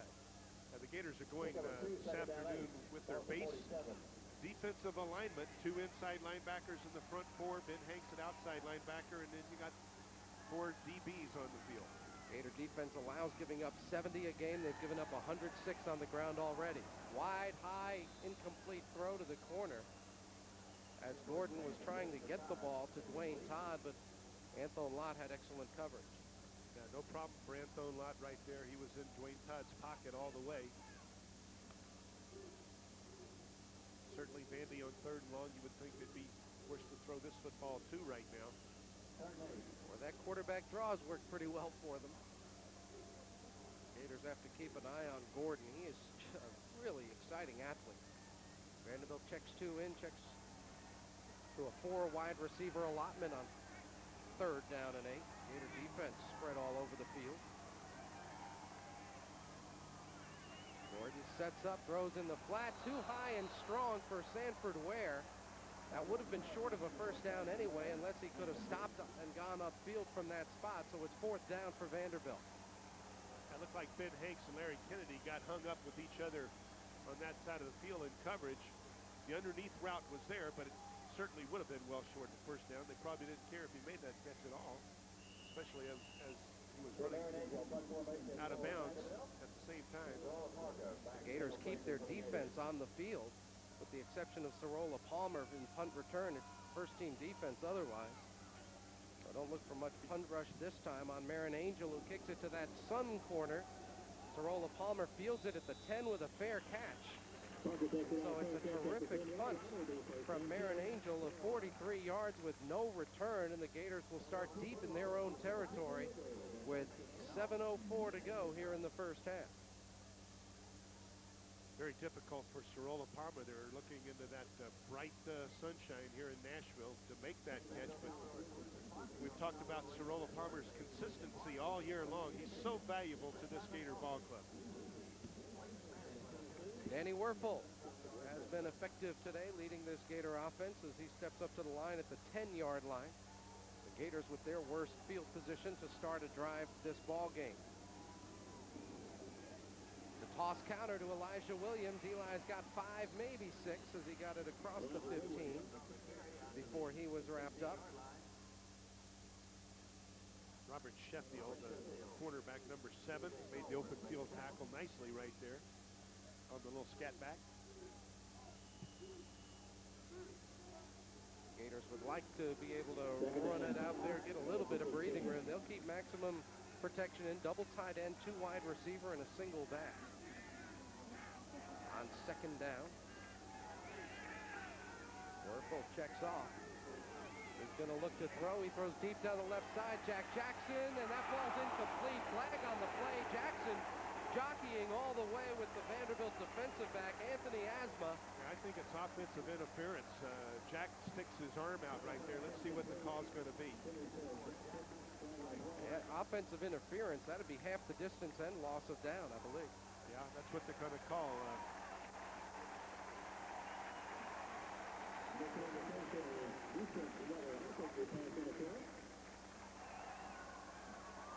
Offensive pass interference, half the distance. Repeat it down. The back judge who stands in center field right there saw the same thing I saw, and I don't know if you saw it, when Jack stuck his left arm out there to try and create a little separation from himself and the defensive back, and obviously you can't do that. There's not a loss of down, however. Second down and a dozen back at the 7-yard line. Werfel from his own goal line throws to Jackson at the 20, and Jack climbed the ladder to go up and get that one about 1.5 yards shy of a first down. I thought Chavis was going to miss that tackle. Corey Chavis, the freshman, number 28, looked like he might miss that open field tackle, and then Jackson would be long gone. But he hung on as Jackson makes the catch of the hook route, and it's 3rd and short. Flags all over. The Gators went with a quick count, and they might not have been set. They weren't. So it'll be Ball start, offensive line. Repeat the down. Sorry, Mr. Harper. It'll be 3rd down and 6 at the 15. This has been an interesting possession. The Gators with a pair of penalties on this one set of downs. So now 3rd and 6 from the 15-yard line. They have to get almost 2, but not quite to the 21. And they'll run it. Elijah Williams has 5, goes out at the 22, and is drilled out of bounds. 15-yard penalty flag is thrown by the back judge, and the Gators will be up around the 37-yard line. Oh, Bud Hernandez got knocked down. A dead ball. Mr. Bud, the Personal foul. Defense. our equipment guy. Automatic first down. Uncle Bud, I tell you. Oh, everybody loves Bud. They hate to see him go down like that. I hope he's okay. Let's see what's the hit here. Get out of the way, Bud. Oh. Boom. Say, I thought it was funnier when Babbitt got hit on the sidelines last year, didn't he? We got Dr. Pete Delicato checking Bud out. Shane Edge, everybody's concerned. He'll be all right. Bud Fernandez, a longtime equipment manager for the Gators. Elijah Williams up the middle, spins and twists to the 47, maybe the 48. He got about 9 on first down. Larry, a little earlier, we complimented the defense about leading the Southeastern Conference and denying the third down. We need to mention that the Gator offense leads the conference in making those conversions happen, and we saw another one back there on that running play. Gators, of course, 58%. Nice to get that extra 15 yards, too. Yeah, that's It's always a good one. You have 3rd and 6, you run for 7 and get 15 more. 2nd down and a yard. The Gators run the reverse to Jack Jackson. Jackson caught at the 45 and dropped for a loss of 2. That was a terrific defensive play made by Gerald Collins, the senior from St. Louis. Jackson disgusted that he didn't have an open field there. The 2 tight ends on the formation, the reverse to Jackson, and there's an excellent job by the outstanding returning letterman, Gerald Collins, one of the leaders of this Vandy defense. Well, the Gators need 3 on 3rd down. They'll try for it up the middle. Williams spins for a couple, but he did not get the 1st down. It's going to be at least a yard shot in there defensively for Vanderbilt. Now Spurrier's not hesitating, Larry. He's going for this thing again. We've seen him do this the last couple of weeks in his own territory. He was behind South Carolina, I think, when he did it. It's 4th and a long yard. They've got to get about 4 feet. Vanderbilt calls timeout. With 3:54 to go in the first half, the Gators getting ready to go for it on 4th down. Vandy calls timeout, trailing the Gators by 10.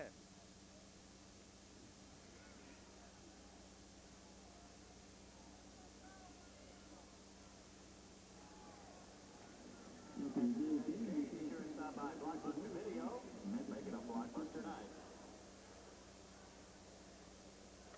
Commodore football for 94 brought to you by Graves Insurance. Graves Insurance, your partner in protection. Also resource, our sponsors on the 7 with 3:54 to go in the first half in Nashville. Well, if you're enjoying this one, you're going to love it next week, because the Florida Gators and those Florida State Seminoles are going to be going at it, and we'll have it for you right here on Sports Channel. Join us Saturday, November 26th at 11:30 as the Gators and Noles do it at Doak Campbell Stadium in Tallahassee. Be sure to check your local listings for Sports Channel and Gator Vision coverage in your area. We want to say a special hello to everyone around the state of Florida enjoying today's telecast on pay-per-view throughout the state. We hope you are enjoying the ball game. We appreciate you ordering the telecast and appreciate the fact that the proceeds from this telecast will help the University of Florida Library Fund. On 4th down and a yard. Vandy loads up against the run. The Gators run it. Nothing there. Vanderbilt ball.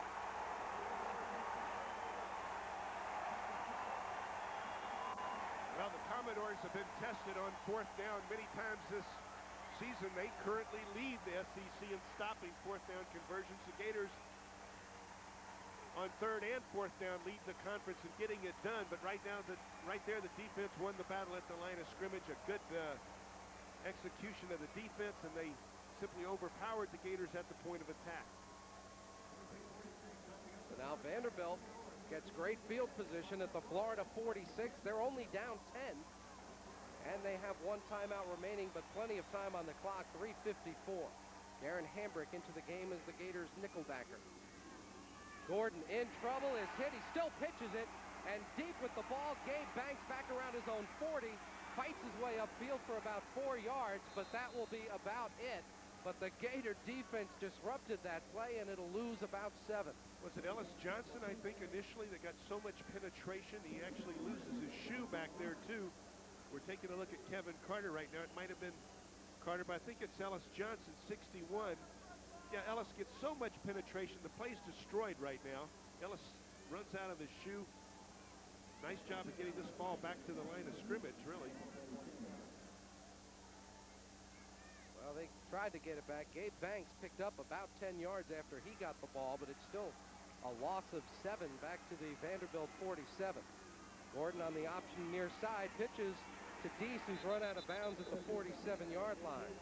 Anthone Lott again up there to make a sure defensive play on the corner for the Gators.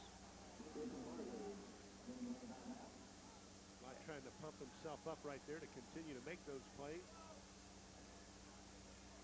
Jason Bartley playing inside linebacker now, Larry. He was over there to help. Bartley checks out. Ben Hanks will check in as an inside backer. Michael Harris is in as a safety for the Gators. As Vanderbilt faces a 3rd and very long, they need about 15. Gator defensive line pinning their ears back. They want to put the rush on. Gordon pumps once, now he's going to run with it.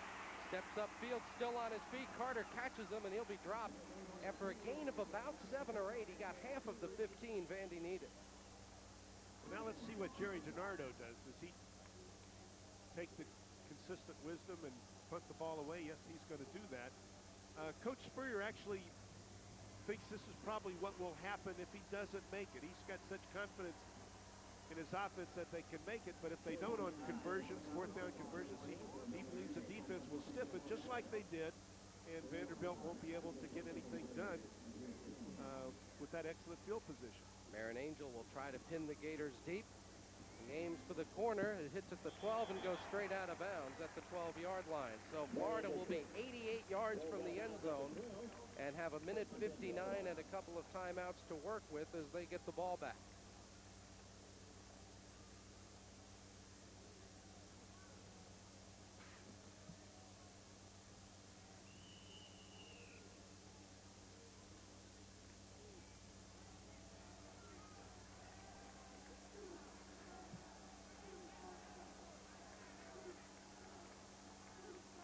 Florida Gators first down at their own 12-yard line with 3 wide receivers in the game.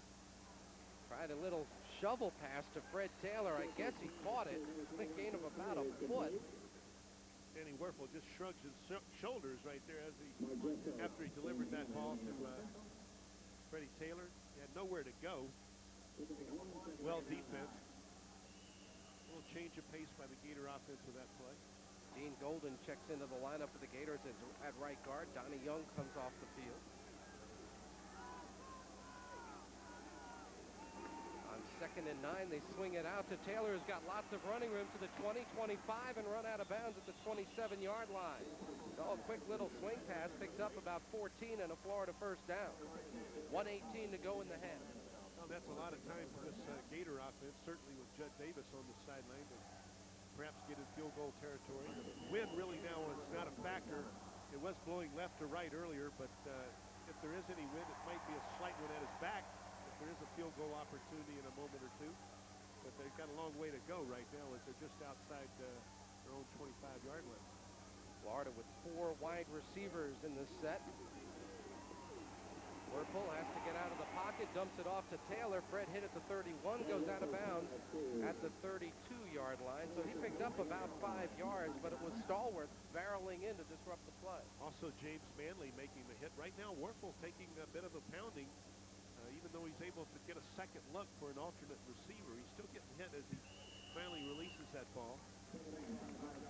Vandy doing a nice job of pressuring Danny Werfel right here. Not tremendous pressure, but just enough to get his attention, certainly. Elijah Williams is checked in at tailback on 2nd down and a long 5.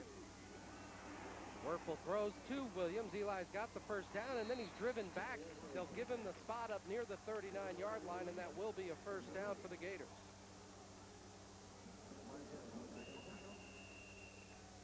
This time the protection's a little bit better. Got front 5 up there, and Grassi on the left side doing a nice job. Reggie Green's man comes off late right there. Fans were booing a little bit. They thought he was caught short of the first down marker, but he certainly seemed to pick it up. The Gators call a timeout with the ball at the 39-yard line. And the Gators having a 1st and 10. 1 minute, 1 second left in this first half. Florida with 1 timeout remaining. And with the wind not a factor, the Gators need to get inside the 35-yard line. So we've still got about 30 yards to gain before Judd Davis could take a shot at a field goal. The official video of the 1994 Florida Gators is available for the first time for Christmas gift giving. What a great stocking stuffer it would be for the Gator fan in your life.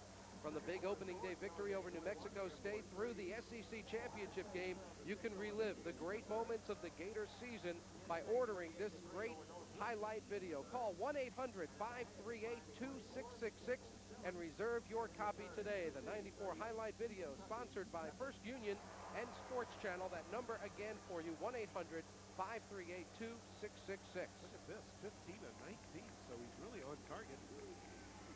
Werfel fakes the draw, looking deep. He throws it up there, and it's going to be intercepted. Danny was hit as he threw it, and it just floated as he tried to throw a pass to Reedell Anthony, and the interception made by Corey Chavis, but that big tackle from Birmingham is at it again. Yeah, Corey Chavis does a nice job of getting deep in coverage, but it's the hit, we believe, as Werfel releases the ball by Manley. There's the pump.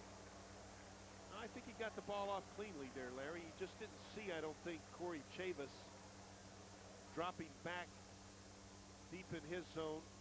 Let's see if he really takes a beating. Maybe short-armed it a little bit, but it looked like the rush was ultimately late. You see Bob Pruitt, defensive coordinator, in the front there, walking on the sideline. We have an official's timeout because the chain gang got tangled up on the Vanderbilt sideline, so they're not yet down at the 27. Vandy has one timeout, 51 seconds. It'll be interesting to see if they try to throw the ball downfield as the Gators check in a defensive change. I wouldn't think so with their inability to throw all year long and their disinterest in throwing the football. I would think they would not put the ball in the air. Well, they've got 4 wide receivers. They run the draw play. That's Eric Lewis, the wing back, and he gets about 5 yards and maybe 6 as he was met head on. Did you notice Danny Werfel wincing along the line of scrimmage there after he came out after that big hit by Manley? Hopefully Werfel will be all right. I'm sure we'll get a quick report. Just shaking up a little bit. Pass thrown behind Sanford Ware by Gordon. And now it's 3rd and 4 with 26 seconds to go. This is one reason it might not have been a good idea to put that ball in the air. You stop the clock. Florida, hey, they might call a timeout here if they don't make the first down. Do the Gators have a timeout left? I think so. Florida has one. Vanderbilt has one. So if Vandy doesn't make the first down here, watch for the Gators to call a timeout. Put that punt block to work. It has been very effective this year for Florida. See what Vanderbilt does on 3rd down. They'll run it. And they've got a first down and more. Lewis into the Gators secondary across midfield and down to the Florida 43-yard line. So on 3rd and 4, Vanderbilt breaks a big gain of 24 yards.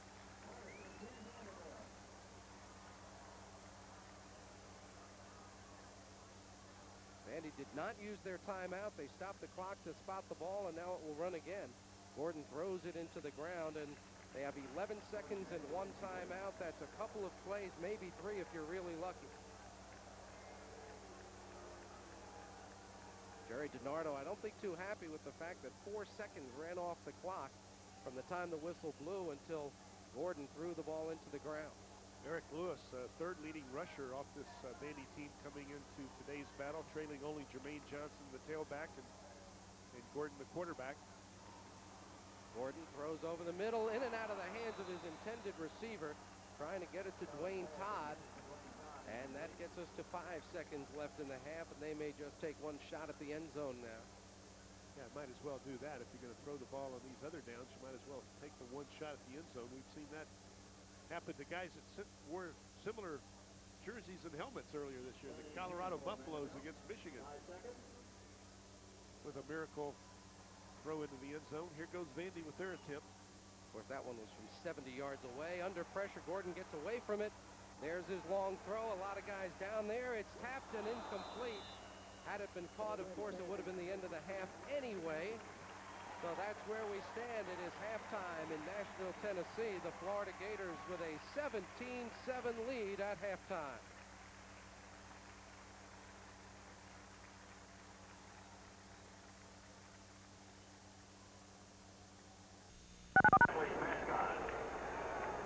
Well, the Florida Gators with a 17-7 lead over Vanderbilt here at halftime. Larry Vitale with Jim Yarbrough. And Jim, I would think Vanderbilt's feeling pretty good about itself as they go into the locker room. They've had some success running the ball, and their defensive line, particularly James Manley, causing the Gators some problems. Well, I think that all Gator fans expected Vandy to hang tough with Florida, certainly in the early parts of this ball game.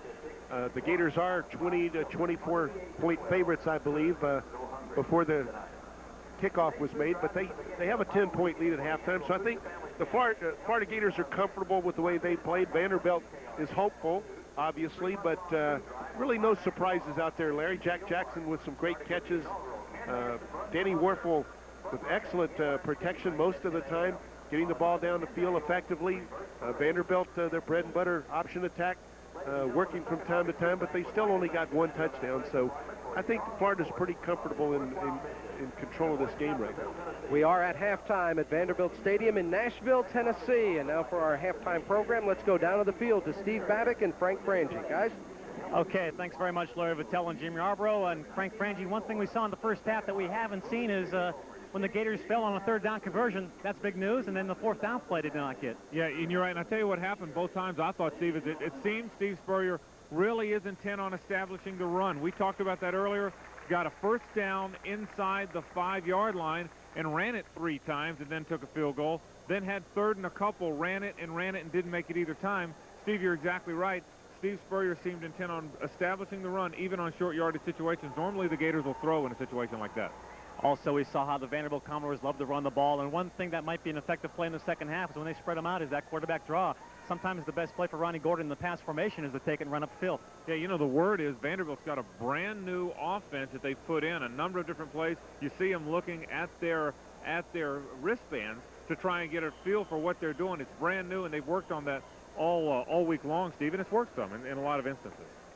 Okay, I had a chance to talk to head coach Steve Spurrier coming off the field, and he mentioned about not getting that fourth down play and said, hey, we're going to go for that again if we get a chance to, just did not have a good play on that time. And he mentioned about Vandy getting some yards on the ground, Jermaine Johnson and the quarterback Ronnie Gordon, and that the defense would just have to tighten up a little bit and make the plays because, you know, Vandy's held in this game. I'm sure they're pretty happy now at the half. Yeah, and I think that they've moving the ball. They haven't done a great job of getting the ball into the end zone, but Vanderbilt's done a very good job of moving the ball and keeping Florida off the field. We talked about number of plays. Florida wants to be on a pace to snap the ball 80 times, 75 times. I don't believe they're on a pace to snap it that much in this game. It's halftime here at the Vanderbilt Stadium. Our score, Florida 17 and Vanderbilt 7.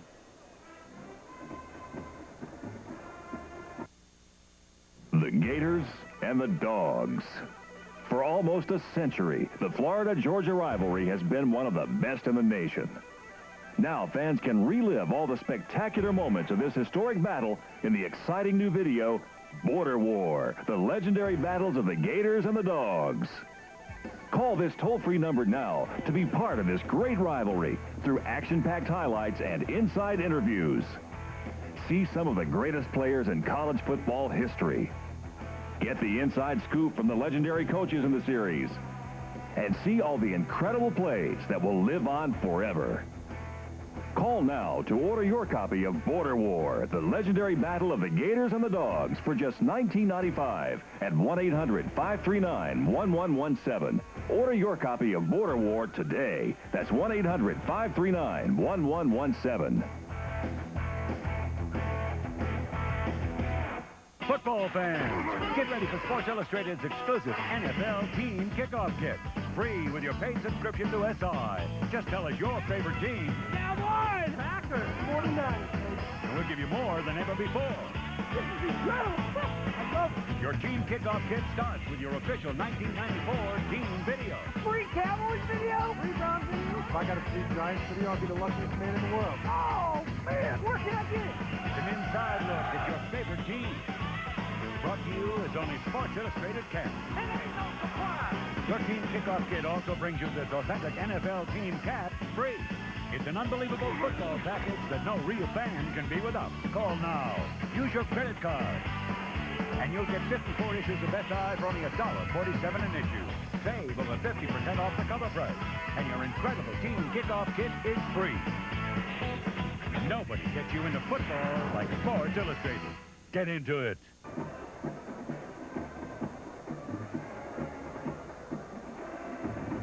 And now a message from the University of Florida. Shands Hospital at the University of Florida is taking another step forward to grasp a second chance at life for those who need it most. Back in 1966, Shands introduced the first kidney transplant program in the state. Today, Shands continues to improve the quality of life for its patients through transplant of the heart, bone marrow, bone tissue, cornea, and most recently, the lungs. At 9 weeks, Gary Weems became the youngest heart transplant recipient in the state in November 1993. Today, he's a happy and healthy baby. Reaching into the 21st century with the latest medical advancements, Shands Hospital at the University of Florida is transplanting hopes into life. This message was brought to you by the University of Florida. Joining us now at halftime is Wayne McDaniel. Wayne is the Director of Alumni Affairs at the University of Florida. Appropriately enough, a University of Florida grad, a former Gator football player who travels along with the Gator teams. Wayne, thanks for joining us on the broadcast. Thank you, Larry. It's great to be here this morning. Tell me about the response the Gators have been getting this season, and particularly this weekend on the road. We've had some great crowds at all of our pregame activities. This weekend, we had a great party last night at a place called Tailgaters out in Brentwood that was hosted by our Music City Gator Club here in Nashville. And this morning, we had a pregame party at the Holiday Inn right behind the stadium with about 500 people there. There were Gator Club representatives from Cincinnati, from Detroit, from the Wiregrass Club in Alabama, from the Orange and Bluegrass Gator Club in Kentucky, from the Smoky Mountain Club. Gators all over the state of Florida come out for all these pregame activities. The Gator Club activities, not only in the state, but throughout the country. How important is that to the alumni affairs and the whole alumni support of the university? Well, it's very important to the university because it gives us great visibility. These clubs act as the liaison to the university in their local community. So all the events that they host and sponsor are great for the university in keeping that image alive. Another thing that's been very important for the university, the license tag program, #1 in the nation in that. We have the #1 license tag program in the nation. Over 85,000 license tags have been sold, and we're very, very proud of that. The money that's generated from that program goes into scholarship funds, and it really helps the university maintain that level of academic excellence.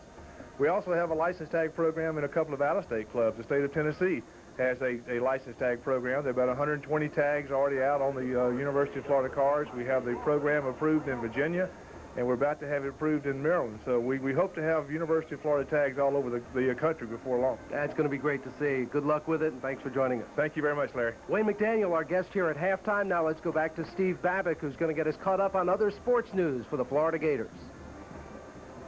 Thank you, Larry. As you know, Florida football season winding down, but Gator basketball season right around the corner. And both for Lon Kruger and Carol Ross, they get set for seasons after coming off very successful seasons last year. Final Four finish for the Gator men's program and an NCAA tournament appearance for Carol Ross and her team. The men started off with a couple wins in exhibition games. They defeated Athletes in Action by a score of 96-91, and then defeated the Ukraine 91-83. Against the Ukraine, Andrew DeClerc, 25 points, looked awfully strong and aggressive on the offensive end, and Andrew, a preseason All-SEC and All-American pick. And Dan Cross, the senior point guard from Carbondale, Illinois, had 18 in the win over AIA and came up with 10 points against the team from the Ukraine. Now, for Carol Ross, they just had one exhibition game. That came against a team from Hungary. They won that game by 6 points, and they did that without preseason All-American candidate Marlekia Jones. So we wish both Carol Ross and Lon Kruger well as they get set for the 94-95 basketball seasons. Now we get set to talk about volleyball. Currently in Gainesville, it's the SEC volleyball tournament. The Gators won against Auburn Friday night, 3-0. That sets up a match tonight against South Carolina, the semifinals at 7:30 in the O'Connell Center. And hey, folks around the Gainesville area, we encourage you to get out there. Now, for Mary Wise and her team, they're coming off a 4th straight regular season title in the Southeastern Conference. Is repeating tough? According to Mary Wise, it's getting tougher. It is difficult to be the defending champion because what happens is we become the highlight on everyone's schedule. And what this team faced on the road were teams that may not have been playing well prior to our match, then raised their level, and we played some really tough matches, both at home and on the road, in our quest to trying to defend the SEC title. This team really takes a lot of pride in that, don't they, as far as wanting to be SEC champs? That was one of our major goals. We knew that no team in the history of women's volleyball in this conference had ever won 4 regular season titles in a row, and so that was really one of our major goals. And having that accomplished, now we look towards the future, towards the SEC tournament and the NCAA upcoming tournament. And Mary, you were able to win the SEC championship despite knee injury after knee injury, which took away player after player. Have you ever been involved in a season like that? No, I've never been around a team that's lost a 4th of their starting lineup, 2 injuries. And it wasn't just injuries, it was season-ending injuries. I mean, for Ajan, Claire, and Shannon, we're not going to see them back on the court for at least 6 months. So we didn't even have the hope that, if things went well in rehab, they might make it towards the end of the season. And we knew once that injury occurred, they were done. But I can't tell you how proud I am of how these players have responded to all that adversity. It would have been real easy to pack it in way back in September when Ajan injured her knee. But instead, they just rallied and looked at it. It was a little bit, it was going to be tougher, but we could still do it. As you get set for the SEC tournament, talk about the team's play right now. Where do you stand, and how comfortable do you feel with your team's play? Well, I think we're doing some really good things, and the hardest thing right now is we have no depth, and that we're about to play in a 3-day tournament with only 8 players. Well, there's not another team in this tournament with so few on the squad. That could hurt us down the road, but right now we're looking at it as it's one match at a time, and so when we play the winner of Tennessee and Auburn, that's all we're thinking about. It's Friday night at 7 o'clock. If we can get by that, then it's just one match on Saturday night. And then if we get by that, and then we look at it, everything goes for the championship on Sunday. One young player that had a season that turned out to be a great season, young Julie Stanhope. Talk about her play in the middle and what she meant to the team. Now, this is a player who, in September of her freshman year, didn't make the traveling squad. That's how far she's come. She had a great spring, as evidenced in her ability to make the Olympic Festival team, and that was a great experience for her to be able to play with that in St. Louis, and had a good training camp. When the season started, we didn't think Julie would have to lead us in kills out of the middle.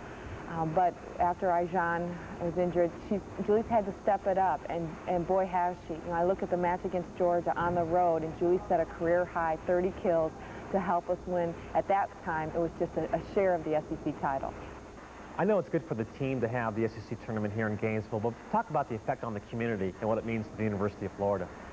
I think it's great for our team to be able to play in front of the home crowd, but I'd like to think that this is a chance for people that have interest in volleyball, or at least Gator fans, to come out and see some of the best volleyball in the country. There's some terrific players in this conference, and I think this just helps the growth of volleyball, which we're seeing in the high school and the club level and in the adult leagues.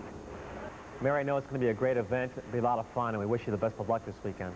Thanks, Steve. We're looking forward to it. We're looking forward to defending our SEC tournament title and playing at home. And that team, again, still alive. They play South Carolina tonight, should they advance the championship game Sunday afternoon in the O'Connell Center. Speaking of championships, the Southeastern Conference Football Championship, the 3rd annual, will be in Atlanta December 3rd. It features the Gators in Alabama for a 3rd time. Now, Alabama undefeated, and you look at that team, and sometimes you wonder how they do it, but they do it. And they really show an efficient offense, Frank, that maybe doesn't have all the flashes that Florida does, but a Jay Barker and a Sherman Williams can do the job. They're good when they have to be. That's the one really defining thing about this Alabama football team. Jay Barker does not have great numbers top to bottom in terms of total yards, but look at some of those numbers in terms of winning. 33 1-1 as a starter. There's no more important number than that. Also a very high completion percentage. Jay Barker has played very, very well. Now, apart from that, Sherman Williams, a tailback at Alabama, also has nice numbers. Almost 5 yards per carry, and over the course of his career, he has run the ball very, very well. So, no, Steve, over the course of start to finish of a game, Alabama does not move the ball as well as some other teams do, but they move the ball when they've got to move the ball, and that's what's very, very critical, and that's why they're winning.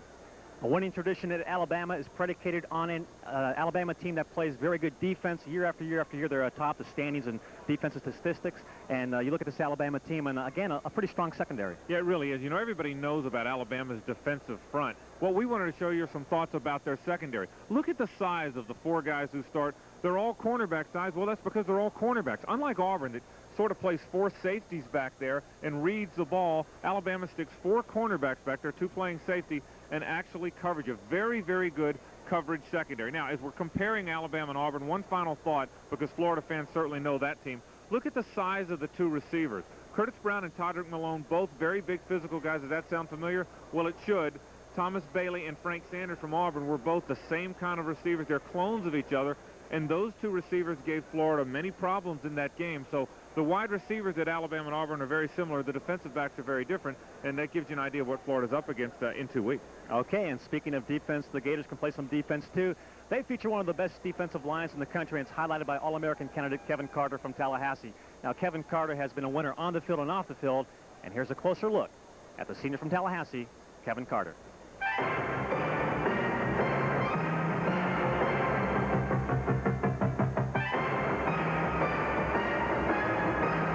When I was younger, growing up in Tallahassee, my dentist had a really good influence on my life.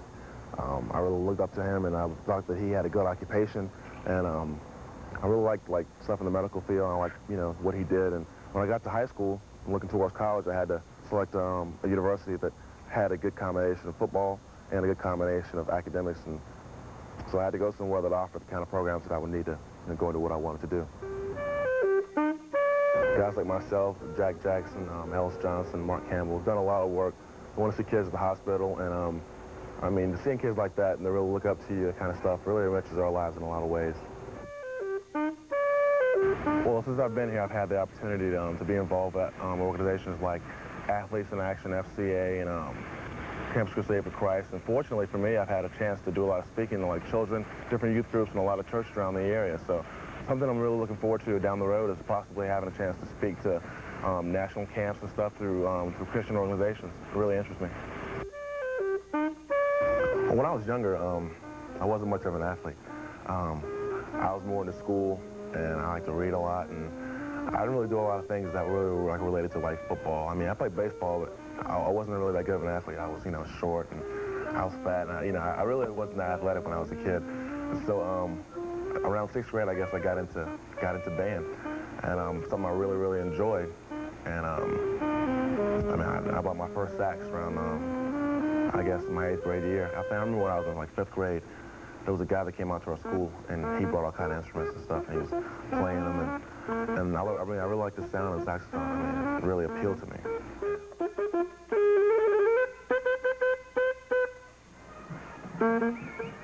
Now, there is one easy guy to cheer for, Kevin Carter. Really is. Kevin Carter's a guy, always has been a terrific person. We waited a long time for him to be a terrific player. He certainly has become that this year. If you take a look at Kevin Carter's numbers, if you look at that 20 quarterback sacks, more than half of those are this year. This has truly been Kevin Carter's coming out season. In his senior year, he has played superbly. But he's had some help along the defensive front. Kevin Carter is one of 4 guys who have played particularly well. Those numbers you see are from this year. Carter, Johnson, Mark Campbell, Henry McMillan have all played very, very well. The linebackers and secondary, now all of a sudden their job is much, much easier because of the terrific play of that defensive front. That has been a front that has really been the main reason the Florida defense has performed as well as it has all year, Steve, and they played very well. Florida leads 17-7. We're getting set for the second half. Frank, your thoughts about the keys in the second half? Yeah, a couple things Florida needs to do. I think make the 3rd and short and 4th and short. Normally they do that very well. That's one thing that the Gators have not done as well today is make 3rd and short, 4th and short. Vanderbilt, I think, needs to throw the ball a little bit more. They have not thrown the football effectively. I believed all along they would throw more than they have. 2 things. Vanderbilt throw it a little better. Florida make the 3rd and short, 4th and short. All right, that'll do it for Frank and me from the field. Let's go up to Larry and Jim for first half highlights and the first half numbers. Okay, thanks a lot, Steve. Good job down there on the field. And for the Florida Gators, a unique situation, Jim, right now. They're in the locker room with only 17 points on the board, the lowest scoring first half of the year.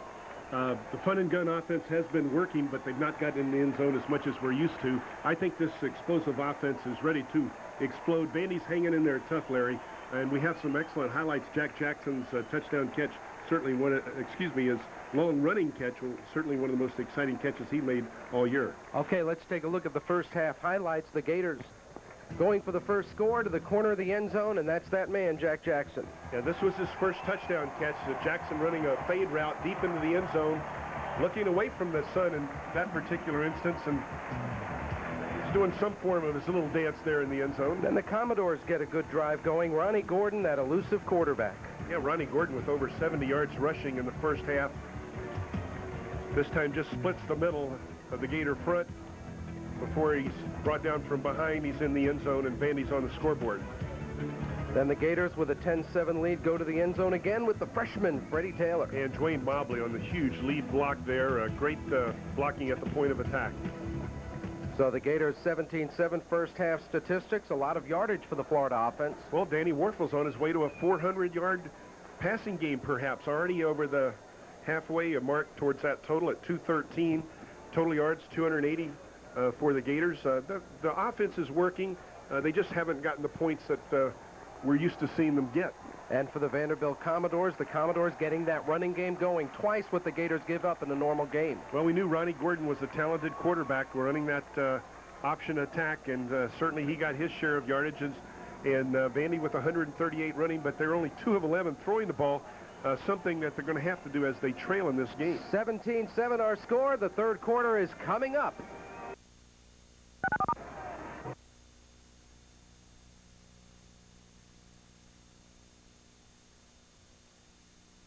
You're in a nightmare filled with monsters that fight, that crawl, that kill.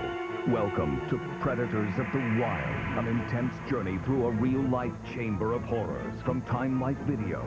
Face creatures so fearsome only the brave dare get close enough to film them. Scenes so close, they will make your skin crawl. Call this toll-free number now and begin your journey to the shadow world with Giant Tarantula, yours for just $9.99. Confront a spider that measures a foot across and has venom so powerful it dissolves its victims from the inside out. Other videos take you deeper into the shadow world. Get Giant Tarantula for just $9.99. Keep only the tapes you want. There's never a commitment to buy. So call now and stare into the eyes of a monster.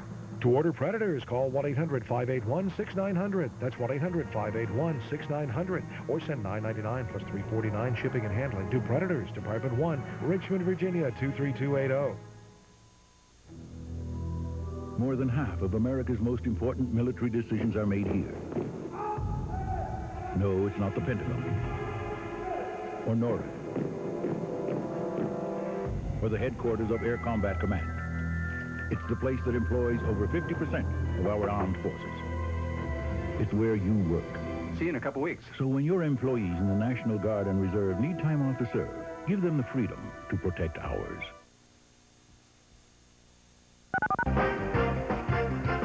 Today's broadcast is brought to you by Dairy Farmers Incorporated. Milk, it does a body good. By Great Southern Wood, makers of Osmos pressure-treated pines. If it doesn't say Osmos on the little yellow tag, believe me, you don't want it. By First Union and the First Union check card. It's the card that works like a check. And by Bryan Foods, the flavor of the South. Well, the Vanderbilt Commodores received the kickoff to start the second half. The ball pops loose on contact with the ground, but good field position. Yeah, Vandy finding a seam in the Gator coverage team right there. That was Bobby Jackson. Florida thought they had a turnover, but the ball was marked down at Vandy's 35-yard line. And they have 1st and 10 to start the second half of this ball game. Gordon fakes into the line. In the flat, the tight end, Tomacek. That's a gain of about 2. And Tomacek driven back by Dexter Daniels and Ben Hanks. Ben Hanks will get a little lecture from one of the officials for a little extracurricular activity, but no flag. Tomacek, much like the Gator tight ends, not used that often. Only 10 catches prior to this afternoon's battle. You see some Vanderbilt fans a bit disturbed about that no call there. They thought there might have been a little roughness after the whistle. Mark the ball just outside the 38-yard line for Vandy on second down. Gordon runs right into the Gator defensive front, and Henry McMillan says hello. Larry, you were talking about staying at home in stopping that option attack earlier this afternoon. Well, that's exactly what Henry McMillan did right there. Stayed where he was supposed to, took care of his gap, did not get greedy, did not over-pursue. Look at the Vanderbilt offense in the first half. Not too many times, only once did they go 3 and out. They picked up first down, moved the ball, took up time of possession, and their kicking game with Bill Marinangel really gave the Gators terrible field position all throughout the first half. Well, again, this is an offense that leads the Southeastern Conference in rushing the football, so we would expect they would have some success this afternoon. The Gators, conversely, #1 against the rush, but right now the option attack is doing a decent job for Vandy from time to time, but they really haven't challenged the Gators to any great extent as they still trail by 10 points. Loss of almost 2 on that play, so it's third down and just under 10 yards for Vanderbilt. Gordon pitches early. Johnson gets away from Kevin Carter and then is wrapped up by a host of Gator tacklers. Darren Hambrick over there, along with Michael Harris. A couple of Gators shaken up as Larry Kennedy and Kevin Carter pick themselves off the turf a little slowly. Kennedy is up. Carter is still down. It'll be 4th down and about 6.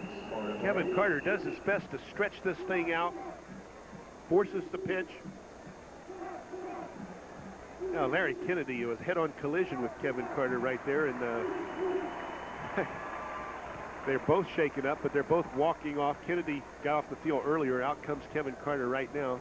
Kevin's a little woozy, actually shaking his hand a little, might have a pinched nerve. Sometimes it's called a stinger or a burner in that shoulder, so I'm sure Steve Babbitt will check on those guys, make sure they're okay. Florida with 10 on the line on the 4th down punting situation. Good rush, but they don't get to it. Marin Angel with a solid kick. Sorolla Palmer fair catches it at the 27-yard line. So Marin Angel's worst kick, a 33-yarder, no return. But the Florida Gators will have good field position, or better than they've been used to, starting out at the 27-yard line for the opening possession of the second half. And an excellent job by the Gator defense, 3 and out. We talked about only on one occasion in the first half was Vandy forced to 3 plays and out. But as we start the beginning of the 3rd quarter, a critical time in any ball game, the Gator defense comes out and shuts down Vandy quickly.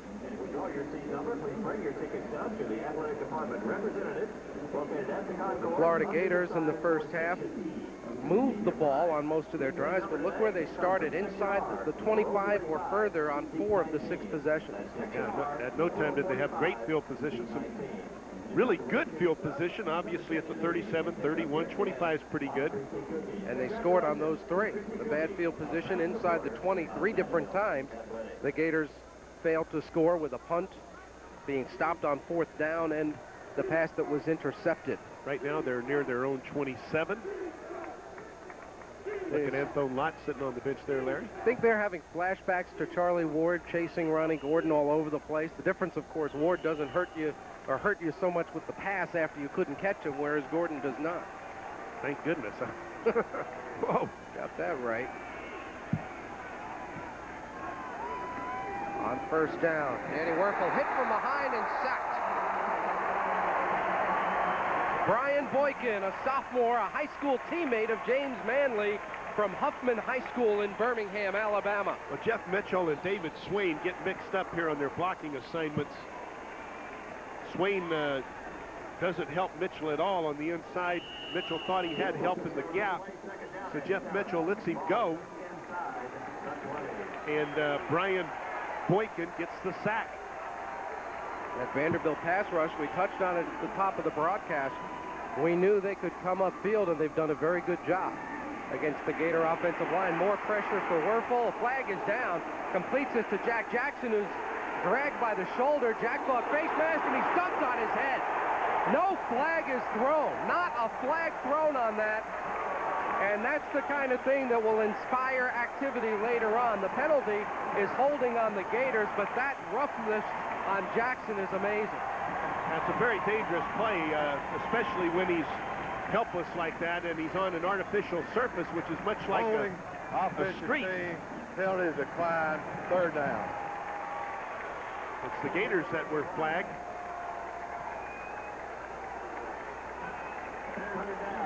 Oh, yeah, Eli Williams gets run over by a linebacker there. Now watch this tuck and throw here. That's legal in wrestling. That is not in football. The man was down, the whistle had blown, and Vanderbilt got a break, as that would have been a dead ball 15-yarder. The Gators with 3rd and a bus ride back at their own 17. And they'll just run a draw play. Elijah Williams gets a couple of yards, still on his feet, but down he goes. And the Gators' first offensive possession of the second half is even less effective than the first offensive possession of the ball game was. Well, this Vandy crowd was pretty much asleep in the first half in terms of supporting the hometown team, but they've given the defense a standing ovation there, as you see Shane Edge and his numbers. But both teams right now playing good defense. 3 and out for Vandy, 3 and out for Florida.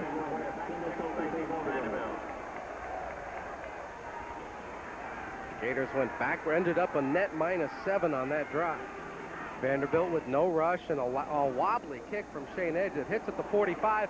Ware has to back up, pick it up over the shoulder, and then he kind of goes through traffic to the 40 and then is driven backward by the Gator kick coverage. Darren Hambrick in there along with a host of other Gators. And Vanderbilt will have the ball just outside the 40. Again, good field position for the Commodores. Let's go down to the field, get an update from Steve. The Gator defensive series, you saw a big collision between Kevin Carter and Larry Kennedy. In fact, Kevin, I guess, took the most of the blow. Bruised ribs for Kevin Carter, but he's okay to go back out there. And a right ankle injury for Larry, but he just got it retaped. So both Kevin Carter and Kennedy are back in that game. Okay, Larry Kennedy just hopped off the training table, so he's not on the field at the moment, but he's moving around on the field, getting ready to come in. Kevin Carter is out there, as you see. And there's Fred Weary, redshirt freshman from Mandarin, Florida, who has played very well for the Gators when given the opportunity. 10:30 to go in the third quarter. Florida's lead remains 10.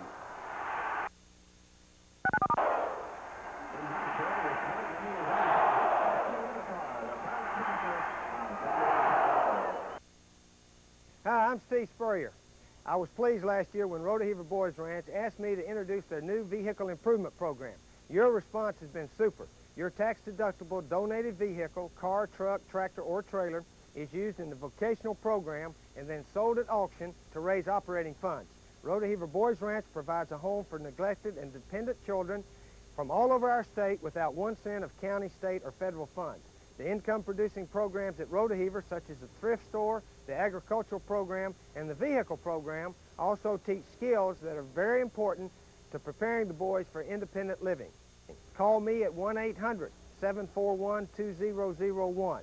You get full tax benefits and help prove that it is better to build boys than to mend men. That's 1-800-741-2001. Everybody wins.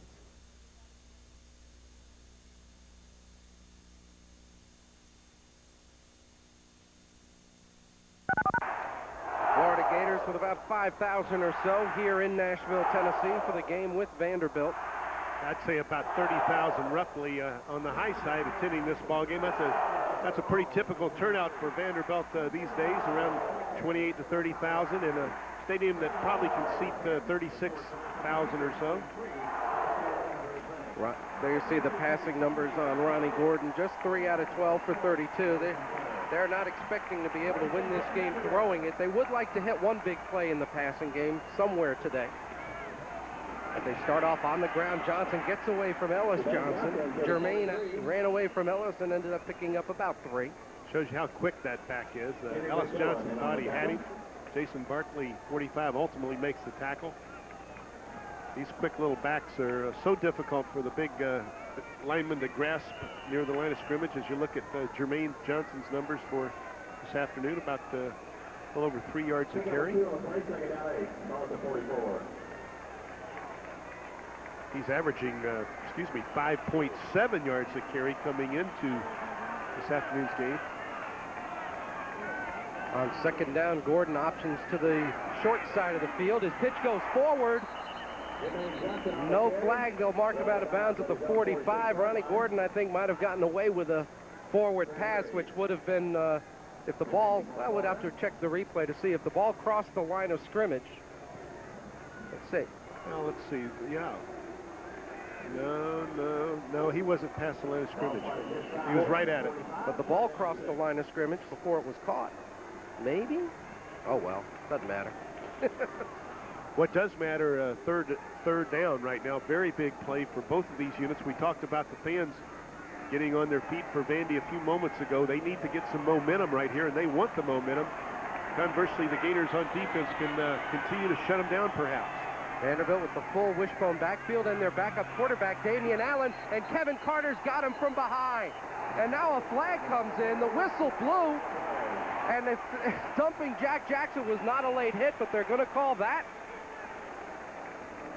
Well, and you can grab the shoulder pads. I can't believe they're going to call this a late hit if they are.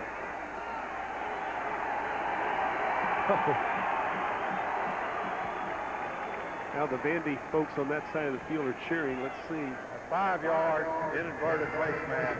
A minute to run. It'll still be short of the first down, I believe.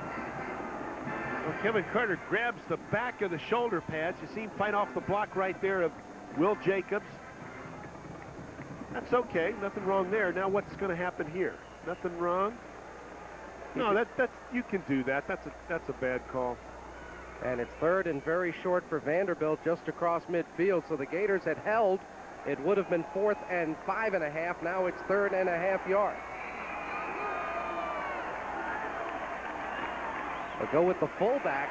There's a flag on the play, and Eric Lewis gets up to the 41. 2 flags just beyond the line of scrimmage. Has something to do with the alignment, obviously. And was it the offense or the defense that crowded the neutral zone? There's your team.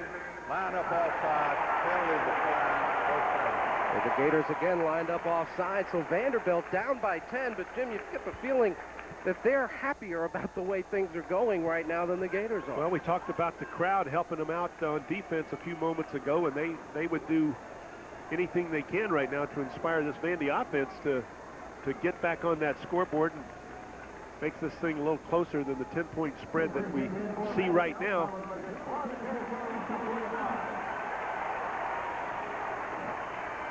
Ball just inside the Florida 42. They go with the inside handoff. Lewis again gets away from the first hit and goes forward for about 3 yards. Florida's getting a lot of shots early at the Vanderbilt runners, but to a man, they have been tenacious in getting away from that first hit. Yeah, Jason Bartley's doing a lot of cleaning up right now at inside linebacker. Obviously, that's one of the key ingredients of a good defense is your inside linebackers finish everything off for you. But right now it's Jason Bartley on the field. And also, let's see who else is at inside linebacker. It's 47, Matt Pearson. Matt Pearson from Mayo. Solid run defender. Jermaine Johnson looked for a hole, nothing there. Ellis Johnson closed it down quickly. Well, both inside linebackers got cut down. There were nice blocks there, but the big guys up front bounced up so quickly. Watch Ellis Johnson, Kevin Carter. They're blocked momentarily. Ellis Johnson throws off the offensive block and makes a tackle. Kevin Carter cleans it up. Just super job on that side by those two big guys. And all of this 94 season, they've been doing that. Boy, the Gators going to miss them next year. With Carter, Johnson, Henry McMillan, all seniors on that defensive line. 3rd down for Vanderbilt. Just run wide with Jermaine Johnson, and he gets it down to about the 36. It'll be 4th and about 4. Boy, he runs north and south, doesn't he? He's not that big, but he gets the football, and he uses his speed and takes off. He doesn't dilly-dally around back there. He's a scat back size, but he doesn't run like that. He runs like a power back. Coach DiNardo thinking about it here. Johnson a little bit shaken up. Actually might have just been buying his coach a little time to make a decision. The punt team starts on the field, then he pulls them back, and now Bill Marinangel and company will come in to punt the ball away. The Gators will check in Sarola Palmer and check out Michael Gilmore. So saying let him go, I think. They're going with Damian Allen, the backup quarterback, checks in, but Florida kept its first defense on the field except for Palmer. And now flags everywhere. Oh, they didn't get the play off. No, they had 5 seconds. Must have been a false start. Oh, DiNardo's yelling at one of his assistants, too. He can't believe they blew that opportunity. You know, that looked like they were going to punt, so... we have a timeout before the ball is snapped. Timeout last. Timeout called by Vanderbilt. Larry, didn't it seem like DiNardo was saying, no, I don't want to go for it. Let's send the kicking team out. He kind of gives that little fake type of acting on the sideline. And as you mentioned, the Gator defense stayed on the field. Coach Zook kept them out there. But why the flags? That's what I don't understand. Well, DiNardo certainly was upset that they had to call the timeout and not get the play off. Time on the field with 6:46 to go in the 3rd quarter in Nashville. The Gators in a battle with Vanderbilt. Hi, I'm John Lombardi. By following the NCAA rules, you are not only adding to the integrity of Gator athletics, but you are also protecting the college careers of our student athletes. Remember, ask before you act. Don't search the dial for sports news and scores. Take a pit stop with New Sport. Stay ahead of the game. The New Sport Score Box delivers continuous scores and finals. Looking for breaking news? New Sport goes live with press conference coverage. Find out what's hot at the top of the hour with the New Sport Update, a complete 2-minute wrap. And at 6 p.m. Eastern, New Sport Tonight previews the day. And beginning at 2 a.m. Eastern, New Sport Press Box recaps the night. New Sport. Sports news and scores all the time.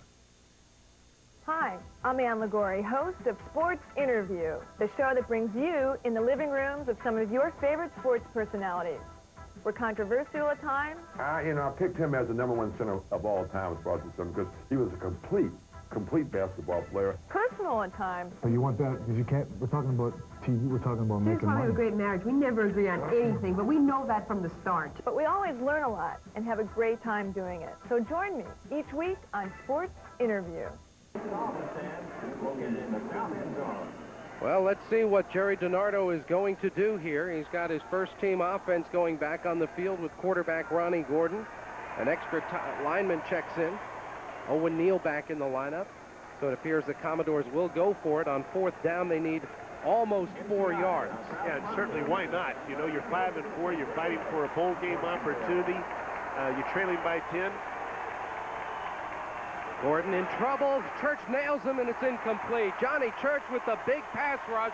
Ronnie Gordon has to throw it into the ground, and the Gator defense holds, and Gordon may be shaken up. He landed hard on that right shoulder. From the backside, you'll see offensive tackle Alan Graffenried working on Johnny Church right there. Johnny Church just uses his speed to quickly get outside on the pass rush, and as you mentioned, Gordon is a bit groggy there. Up for a minute, it might be the shoulder. We'll see what kind of medical attention he gets over on the sideline. Gators with pretty good field position. Every time they've started out outside the 25, they've gone on to score. On the draw, Fred Taylor, he's got 5, he's got 10, Taylor's got 15, and a first down at the Vanderbilt 49-yard line.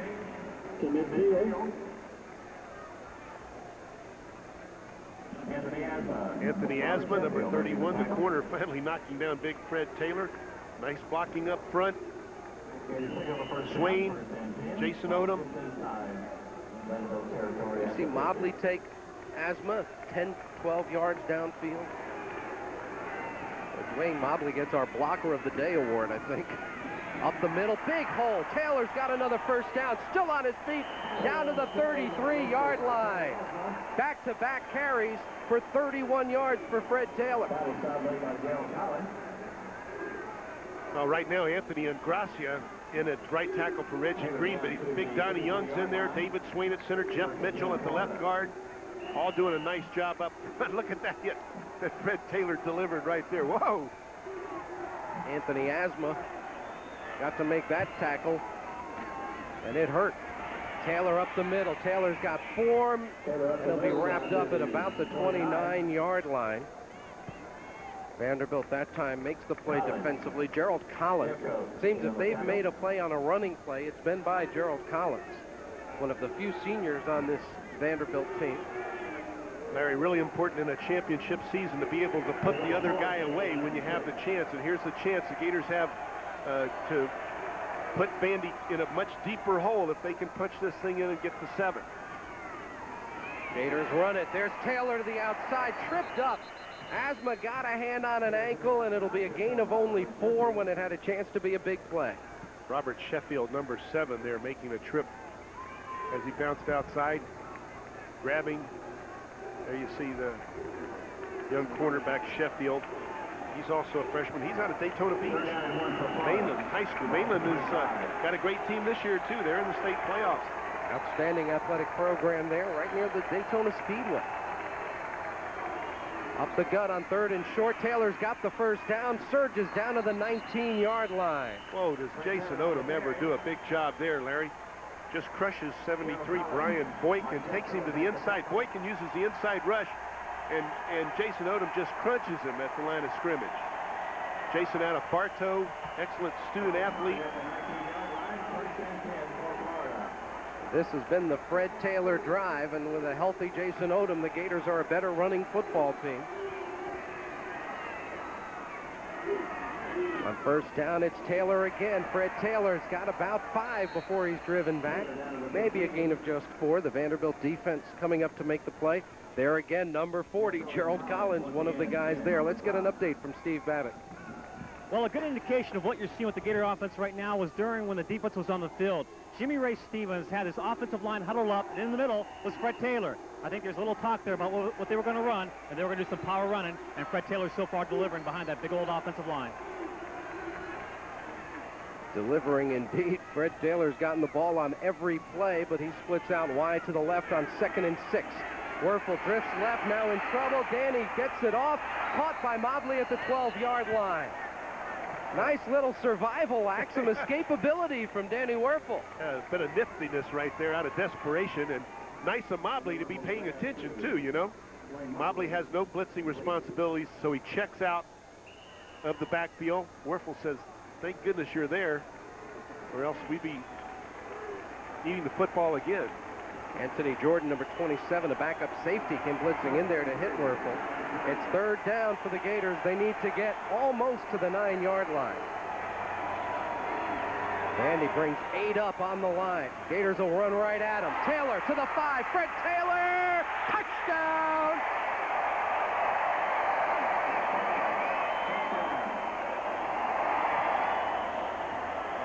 Well, you see some excited Gator fans there in the end zone as Fred Taylor standing up, did not go down. He's so tough. Coach Spurrier obviously excited about that. We mentioned the mark of a champion is to be able to put the other guy away when you get the chance. Once again, look at Mobley's block. Now Jack Jackson blocking downfield. Without that block by Jack Jackson, he's down on the 2-yard line. You're right, that's a big block from Jack. The Gators, when they've had their best success running, it's been off that left side. Jeff Mitchell rounding into form. Jason Odom back at full strength. And there's the power running that Frank Frangie talked about. The Gators have to run the ball better, and they did it on that drive. All but 4 yards of that drive, Fred Taylor. Eric Vance gets a ride there on, then it's finally shaken off by Fred Taylor. Fred standing up, excited that he's now at 92 yards and 2 touchdowns today, so he's approaching that 100-yard marker. Fred Taylor on the year over 700 yards, and it has run for 8 touchdowns. So that Taylor-Williams tandem for the Florida Gators is up there around the 1,300-yard mark, and they have really done a great job filling in one of the question areas for the Florida Gators, which was the departure of Eric Redd. 3:02 to go, 3rd quarter. The Gator lead is now 17.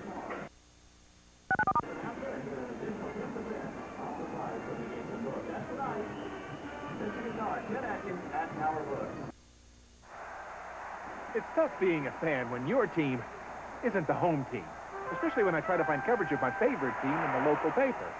I'm lucky if I can find last week's score. But if you're like me, you'll be happy to know there's one publication that'll make you feel right at home. The Sporting News. You'll love the Sporting News, no matter what team you love, even if it is the home team. Call this number now and get 4 issues of the Sporting News free. You'll get opinions and analysis, team-by-team reports, and coverage of all the college conferences, plus baseball, basketball, and hockey all year long. Call now and you'll get 4 free issues of the Sporting News. If you like them, you'll get 24 more issues at this great TV price. If not, just mark the bill, cancel, and owe nothing. The 4 issues are yours to keep. So call now for the Sporting News, the publication that treats every team like the home team. Call now and you'll get 4 great issues of the Sporting News free. Call 1-800-624-5885 now. Shane Edge kicks off for the Florida Gators, backing up to 2 yards deep. Bobby Jackson will not bring it out.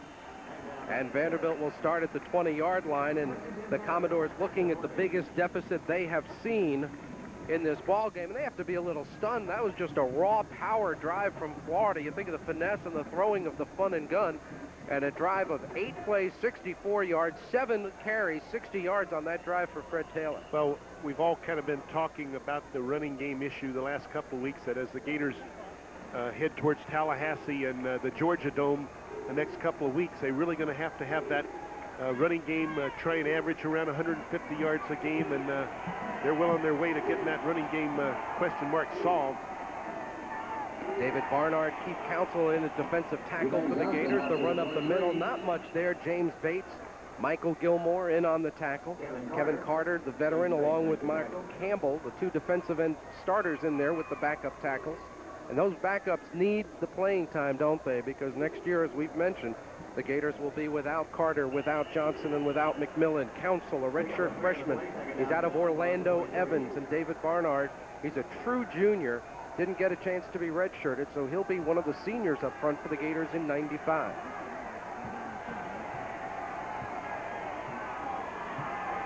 On second down and a long 7. Gordon throws right side, and it is caught by Gabe Banks, who is tripped up quickly by Anthone Lott for the pickup of about 11 yards and a first down. Oh, nice pitch and catch on the deep out route right there, just in front of Anthone Lott. Excellent execution by Vandy right there.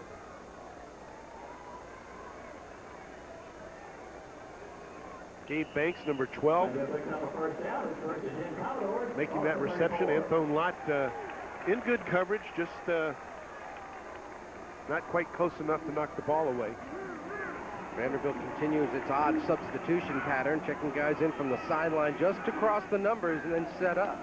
Trying to confuse the Gator defensive alignment. Gordon pitches late to Johnson. He gets drilled. Johnson gets about 3 yards, and boy, did Ronnie Gordon pay a price for that little gain. As the Gators double-teamed him, I think Wright and Kevin Carter both in there defensively for Florida. I think the 5th inside linebacker to play this afternoon, Kevin Walton, there to make that tackle. We talked about the running from sideline to sideline to try and stop this option attack. Those inside linebackers putting in some serious miles this afternoon, and right now it's Walton getting his chance to play. Well, I tell you, Kevin Walton out of Miami is quite an athlete from Carroll City High School. He can really run. He's going to be a very good one, just a redshirt freshman. Johnson, stutter steps, couldn't get away from Walton. You saw that quick burst by Kevin Walton to clamp down on Johnson, a gain of just a yard. Yeah, absolutely. As you mentioned that, I paid special attention to him, and he was so quick off the mark to bounce outside and make the hit. Kevin Walton, you see him right there, out of Miami, Florida. Yeah, he's quick. How about redshirt freshman that'll be redshirt freshman next year, that defensive tackles? We got anybody? The Gators have one tackle in Ed Chester out of Springfield, and another defensive end, Michael Jackson, a native of Georgia. So they'll help out next year. Batted down by Ellis Johnson. That's the second that Ellis has gotten a big paw on. Ellis and Ronnie Gordon discussing investment opportunities at the end of the play, and it's 4th down for Vanderbilt, and this Florida defense kind of showing its teeth a little bit. And well, they should. Once again, Vandy has hopes of getting back into this thing, but look at Ellis Johnson all over Gordon. Robert Couch, number 74, was trying to make the block, actually pushed his man into Gordon. And a flinch on the right side. The Gators had 10 on the line, and they were doing the pointing here and pointing there, and that'll back Vandy up 5 more. Ball snap, illegal motion, offense. So that'll put it back at the 32-yard line. So the Gators, who up their lead to 17 with the score earlier, should get very good field position once again. 10 men up on the line. Fred Weary on the outside. Weary's rushing. McCorkle is not. Marin Angel, another good kick. Sarola Palmer at the 35, straight up the field. He gets about 3, and there's a flag from 40 yards away. That'll be a push in the back. Probably a good call, but another one of those, I'm going to call it if I think I see it, even though the guy on the play didn't call it. Flags. Yeah, but I saw it, Larry. It was Darren Hammer blocking the back, 10 yards. It is amazing, Jim, that it happens so much. It's so basic. Yeah, the guy right there wasn't going to make the call because it was totally irrelevant to the play, and it was just the slightest push, but it was from the back. The other guy, the letter of the law, he goes by the letter of law. He saw the little push. The official on the spot went by the intent of the law and was going to let it go. Well, I like the guy with the intent. If you get an advantage, then it should be taken away from you. If it's irrelevant, then leave it alone. As we near the end of the 3rd quarter, Eli Williams gets in there. Eli's got a big gainer. Eli to midfield. One man a beat. Can't quite do it as he's run out of bounds by Eric Vance, but Eli Williams gains 25 for number 25. Coach Spurrier talked about the ability of these freshman backs to juke one guy in the open field. He says if you can just get him in the open field and watch Corey Chavis, number 28, try and make the hit, and he's going to get nothing but air. Right there. The Gator running game taking over here in the second half. We head to the fourth quarter. Florida 24, Vanderbilt 7. When you buy a brand new truck, the last thing you want is to have it end up looking like a linebacker's helmet. That's why Chevy's new S-Series pickup comes with a special anti-chip finish. And to help you avoid unsportsmanlike contact, anti-lock brakes are standard.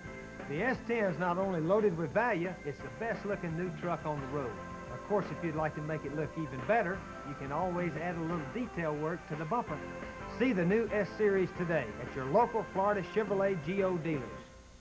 The Cellular One Digital Master Unit can be configured to transport the dedicated channel set into a specific area. Cellular One engineers find this stuff fascinating. Cell fiber You probably don't. receiver module. You have a life to lead. It can be connected in a simulcast mode. All you want from us is consistent, reliable coverage. And you don't want to think about it. As if the microphone That's why we spend all our time thinking about it. to both the sector and the MTSO. And isn't that what you've been looking for? Call 1-800-IMAGINE. Hi, Bertie. Hey, mind if I drop in for breakfast? Yeah. Great. Yogurt. Healthy as all outdoors, huh? With trail mix. Looks delicious.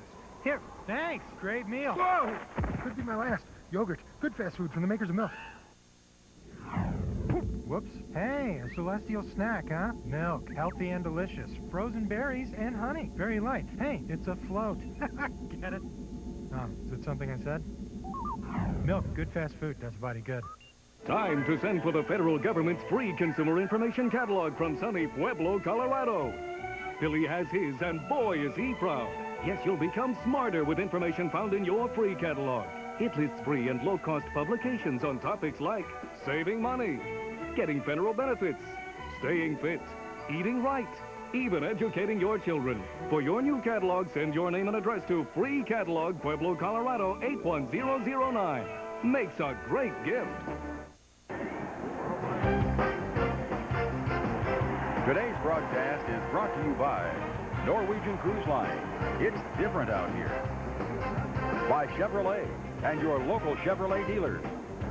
And by Cellular One, the first and only with digital phone service. Cellular One, you heard it here first. Along with Jim Yarbrough, Steve Babick, and Frank Frangie, Larry Vitale with you here in Vanderbilt Stadium, Nashville, Tennessee, where the Gator running game has taken over this second half against Vanderbilt. Florida up 17. They run it again. There's Eli Williams. Williams cuts inside a would-be tackler and gains about 9 on the play. Gerald Collins, the one man who makes tackles against the run for Vanderbilt, made that play. Yeah, Gerald Collins is well into double digits in tackles today. He's number 40, the outside linebacker, all by himself out there right now as the Gators are controlling the line of scrimmage. The base blocking one-on-one, the blocking that's getting done up front right now is excellent by the Florida Gators. Gators with Sean Nunn at tight end, 2 wide receivers split out to the left on second down and a yard. 2 backs behind Danny Werfel. Will they go deep on second and short? Werfel wants to, instead he'll lose a bunch. Manley gets him and buries Danny Werfel's head in the turf. Now, we talked about Gerald Collins. We've also talked all day about James Manley. If there were 10 more of those guys out there, Vandy would be awesome. Manley working one-on-one on Swain. That's a very difficult block for a center, one-on-one. He's not used to going one-on-one. He's used to getting some help from one of the guards, but that time they purposely lined up to force that issue right there, and Manley won it. So from 2nd and 1, the Gators end up with a 3rd and long. And they'll go with 3 wide receivers as they try to throw for it. Werfel, with time, steps up, still on his feet, he'll run. And he's got a few, and then he is nailed with a double hit. And he's okay, and it's 4th and 4. Anthony Jordan, number 27, with the biggest hit of the day, as Werfel's in the open field right there. Why is it that quarterbacks seem to get harder harder hit than anybody else. They don't carry it that often, but it's ugly when they do. Oh, look at that. Oh, it was like whiplash. You see that? Hey. Oh. Anthony Jordan. Gators still in the huddle with 11 seconds on the play clock, so they'll have to use a timeout if they go for it here on 4th and 4. Yep. When? Coach Spurrier, poor Shane Edge, I think he's taking his shoulder pads off. Shane Edge is going to have to get into a new line of work. He is the Maytag repairman of college punters. We have 12:46 to go in the game. The Gators up 17.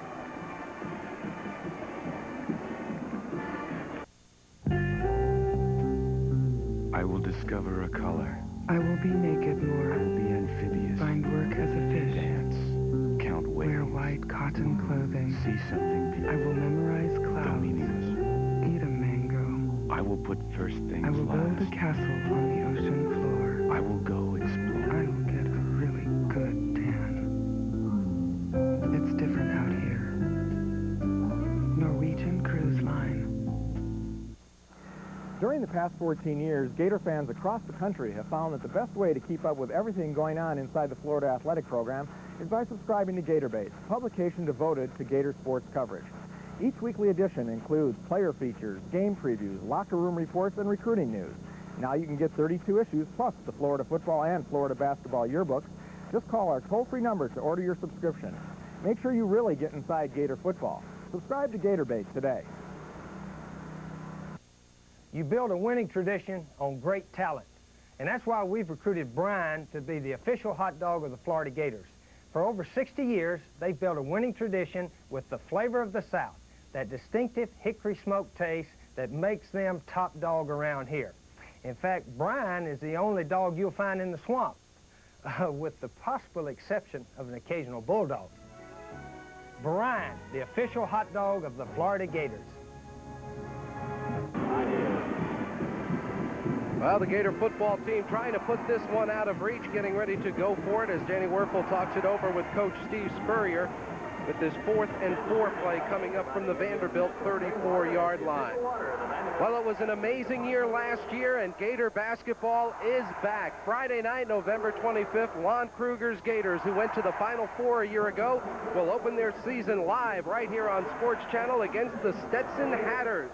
Be sure to join Bill Koss and me for all the action right here on Sports Channel, the home of the Gators. Check your local listings for Sports Channel and Gator Vision coverage in your area. I understand Andrew DeClerc is going to that hoop a little more aggressively these days, his senior year, and we love to see that, right? Absolutely. Andrew, the Gators have to make up some points from the departed Craig Brown, what a terrific player and a terrific leader he was for that Florida basketball program for 4 years. And DeClerc can score. He just needs to get a little more selfish, I think. Let's see what the Gators do on 4th and 4.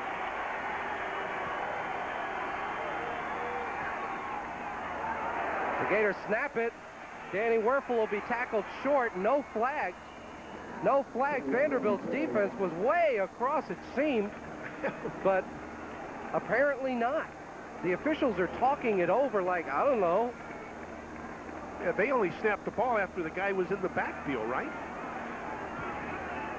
Nope, no flag. Vanderbilt football. I gotta see that one. Oh, the ball's gone. The ball is already in Werfel's hands. Doring went in motion. No, yeah, Swain just lost. Swain snapped the ball and Werfel lost it. Yeah, the ball is in Werfel's hands, and he said, I don't want it yet. It's a shame the Gators don't run the option because a pitch to Elijah Williams might have been a touchdown as he was trailing Werfel on the play. So the Gators end up empty on that possession. David Swain talking with his coach, Jimmy Ray Stevens. Coach Spurrier went to Chris Doring when he came off the field, so perhaps that man in motion was not by design. This is going to be a pass play. Back to throw. Eric Lewis fires it up there, incomplete. Larry Kennedy making a play on the ball. The Vandy crowd complains, but Kennedy was the only one with a chance of catching that one. It looked like Banks actually initiated the contact, too. He jumped into Kennedy rather than vice versa. Try a little trickery here late in the ball game, trailing 24-7. Eric Lewis, the fullback, really doesn't sell the running play first. You see Gilmore breaking deep there. to try and help out. That's just a nice play. The ball was overthrown anyway. On 2nd and 10, Gordon drops straight back. It's deflected by Johnny Church, who darn near caught it. The junior from Fort Myers, Cypress Lake. Johnny Church had both hands on it there for a second. Johnny's a guy who'll have to be a big player for the Gators next year. He'll be a senior in '95. Ronnie Gordon, who stands 6'1", has had a number of passes batted down. Johnny Church right there, the guy on the spot. 12:18 to go. The fourth quarter clock moving slowly. As we just get started in this period, Florida up by 17. Gordon looking. Now he throws it up for grabs, and there's no one there to grab it. And it's 4th down. Gordon finally was hit by, I believe, David Barnard. There's Big David. Dwayne Todd streaking down the sideline, but so is Anthone Lott. Lott in excellent position right there. If that ball had been thrown well. Nice job up front by Vandy. And a little late pressure. Bernard coming off late. Ooh, David's trying to make up for that that toss that Jack Jackson got. There you go. Gators with the full rush. They got close, but again, Marin Angel got rid of it, and another good kick. Palmer at the 24. He fair caught it because he knew there would be no blocking whatsoever. A 44-yard kick by Bill Marin Angel. He's a sophomore, has not had one blocked this year, and you see why. He can feel that rush and gets rid of the ball in time every time. Yeah, Shea Showers was right in his face. Shea Showers came off just an instant late. He was blocked just very poorly and had a straight shot at the punt, but wasn't able to get there in time because he got off so quickly. Danny Werfel will lead the Florida offense. The Gators with the first teamers in there. Reggie Green back in at the right tackle spot, and tight end Sean Nunn in the ball game. The Gators had 280 plus at halftime and have moved the ball well. They've come up short on a couple of 4th down plays, and as a result, the nation's highest scoring football team at 49 points a game has scored just 24 with 11:57 to go here in the ball game. New sport, local sports, and national scores. New sport programming coupled with Sports Channel Florida's in-state sports coverage gives you, the viewer, the most comprehensive, entertaining, and timely sports news and event programming on a 24-hour basis. New Sport has all the fast-breaking stories, scores, highlights, and more, and it's exclusively here on Sports Channel. The broadcast rights to today's telecast have been granted to Sports Channel Florida by the University of Florida solely for the entertainment of our audience. Any reproduction, retransmission, or other use of this program without the express written consent of Sports Channel Florida is prohibited. From the 25, the Gators go back to the ground, and it's Fred Taylor. He's got 10. He's still going. He's got 15 yards up to the 40. Brian Boykin, the big defensive tackle, finally getting downfield to bear hug Fred Taylor from the back. Fred Taylor picking up well over 100 yards now, because we mentioned in the last touchdown drive that Freddie was around 92 yards or so certainly now well over 100 yards. Look at the turnaround on the ground. Gators 4-1 on the ground here in the second half, and most of that's been Fred Taylor, although Eli Williams has had a couple of good games. Taylor's season high is 136. He gets the pitch. Taylor cuts it inside, spins off the tacklers. Fred Taylor to midfield, stiff arms a man, and goes out of bounds at the 47 of Vanderbilt. That is one big, strong freshman. Eric Vance was the guy that ate that stiff arm right there. Freddie Taylor looks like he's gliding. You know, it's almost like an ice skater. He doesn't seem to lift his feet that high off the surface. Look at that, just a little glide there. A spin move, a 360. You don't see that often now. Here comes the stiff arm. Watch the 360 right there. Great bounce, and now the stiff arm. Boom. Goodbye. See ya. Eric Vance got the benefit of that. Taylor runs up the middle, cuts it to the left side. Taylor to the 35 and is out of bounds at the 32-yard line. Fred Taylor picks up another 15. Yeah, Jason Odom this time, Larry. A great block on the left side as we look at the 15 carries, 135 yards, 2 touchdowns. Let's see, he had a... One shy of his season high against LSU, 136. I knew he had a number similar to that earlier this year. And he alternates out of that backfield, too. Don't forget that. Taylor closing in on 800 yards on the season. Elijah Williams closing in on 600. That's a pretty good tandem, somewhat reminiscent of Eric Rhett and Willie McClendon 5 years ago when they both filled in for Emmett Smith and split it that way. I don't know if that snap came before the 25-second clock. It did not. How about Neil Anderson and Lorenzo Hampton? They were not bad. Pretty nice duo alternating out of the tailback. With John L. Williams in front of fullback. And that great wall of Florida blocking for them.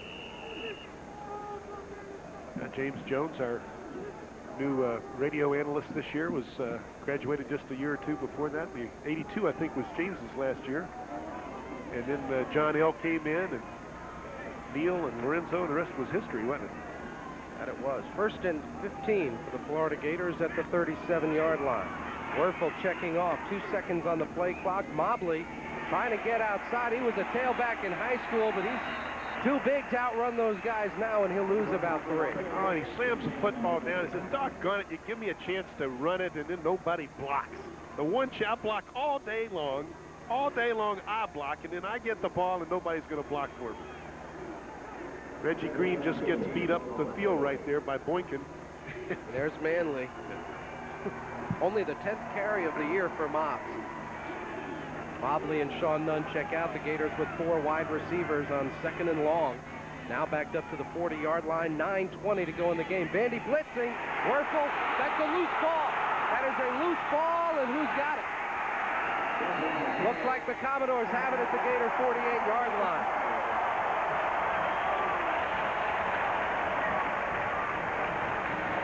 It seemed Werfel had some time. The max blitz from Vanderbilt, but it got there before he could get rid of it. Well, the quarterback is also responsible for understanding that he doesn't have much time in situations like this. And from the backside, it's number 27, Anthony Jordan. It was kind of a combination of not blocking the blitz that well, and also the quarterback not understanding that he needed to get rid of it in a hurry, and nothing seemed to work on that play, and Bandy knocked it loose. So the Gators go backward after a very impressive drive, and Vanderbilt with good field position. Still over 9 minutes to go in the game. The Commodores trail by 17. Gordon swings it out to his tight end, Tomacek, and he gets about 5 before he's tackled by Lawrence Wright.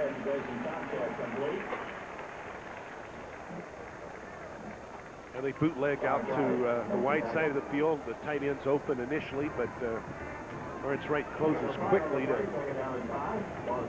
keep the play to a 5-yard gain. Vandy hustling back to the line of scrimmage, but obviously the time is against them here. Up the gut, nothing there for Eric Williams. He is popped by Ellis Johnson and Caven Walton. And it'll be 3rd down. Ellis has had maybe his best game this season. He's been everywhere. But Caven Walton is impressive too, isn't he, the young freshman? But let's watch Ellis Johnson. Yeah, just right there on the gap, just eating up that running play right there. Vanderbilt 3rd down. They need about 4. Gators load up inside against that wishbone look. And Ellis jumped across. That wasn't Ellis, I'm sorry. Caven Walton down there tight. Got excited. Well, you said he was quick. too quick there.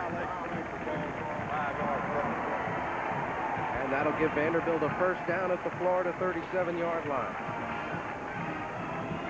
7:57 to go in the contest. The Gators have not been able to put Vanderbilt away as they have so many teams this year. Florida's lead is 17. That's 3 scores. But Vanderbilt in Gator territory. Gordon looking for a bunch, throws deep down the left sideline. Double coverage there for the Gators. Anthone Lott has been wherever his man has wanted to go today. Well, Mark Campbell just got mugged on the right side of the Gator defense right there as they were blocking him. You can see the tackle grabbing his jersey and almost pulling it up over his helmet. But It's not holding if the flag isn't thrown, right? that's right, it's not. Vandy hustling back up, as we mentioned. 7:41 left, but that incompletion didn't stop the clock anyway. Oh, Vandy wasting timeouts here. Canero's really upset. Timeout. Vanderbilt.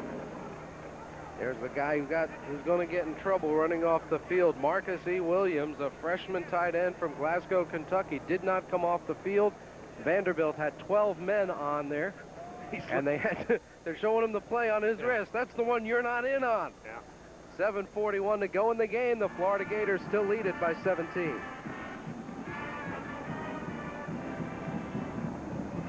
Hey, can I window shop?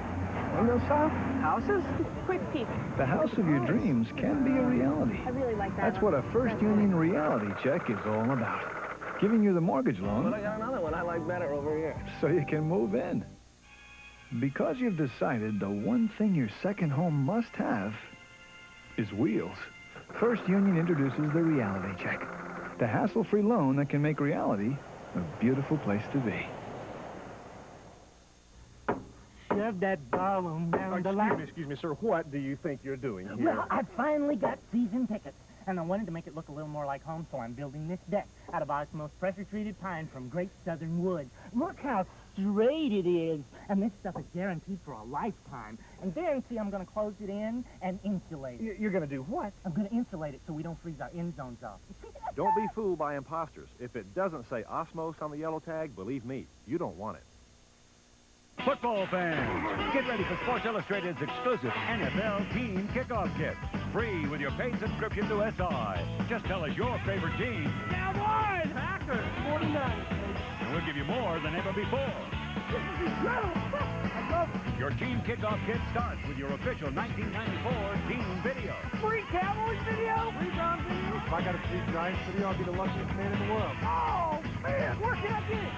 It's an inside look at your favorite team. Brought to you as only Sports Illustrated can. And ain't no surprise! Your Team Kickoff Kit also brings you this authentic NFL team cap free. It's an unbelievable football package that no real fan can be without. Call now. Use your credit card. And you'll get 54 issues of SI for only $1.47 an issue. Save over 50% off the cover price. And your incredible Team Kickoff Kit is free. Nobody gets you into football like Sports Illustrated. Get into it. Well, the Gators 7 minutes and 41 seconds away from being able to officially think about Florida State.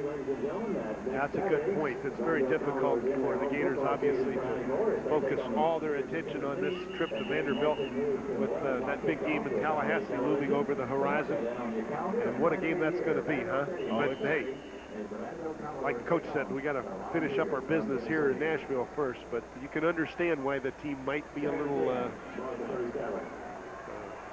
less than focused. They run the quarterback draw. There's Kevin Carter and Mark Campbell started upfield, and then they had a little Ronnie Gordon sandwich at the 35-yard line. Campbell, the junior from Miami Sunset. Carter, the senior from Tallahassee Lincoln. At least Mark Campbell's coming back next year. We keep talking about losing Ellis and Kevin, but there's Mark Campbell with a nice hit.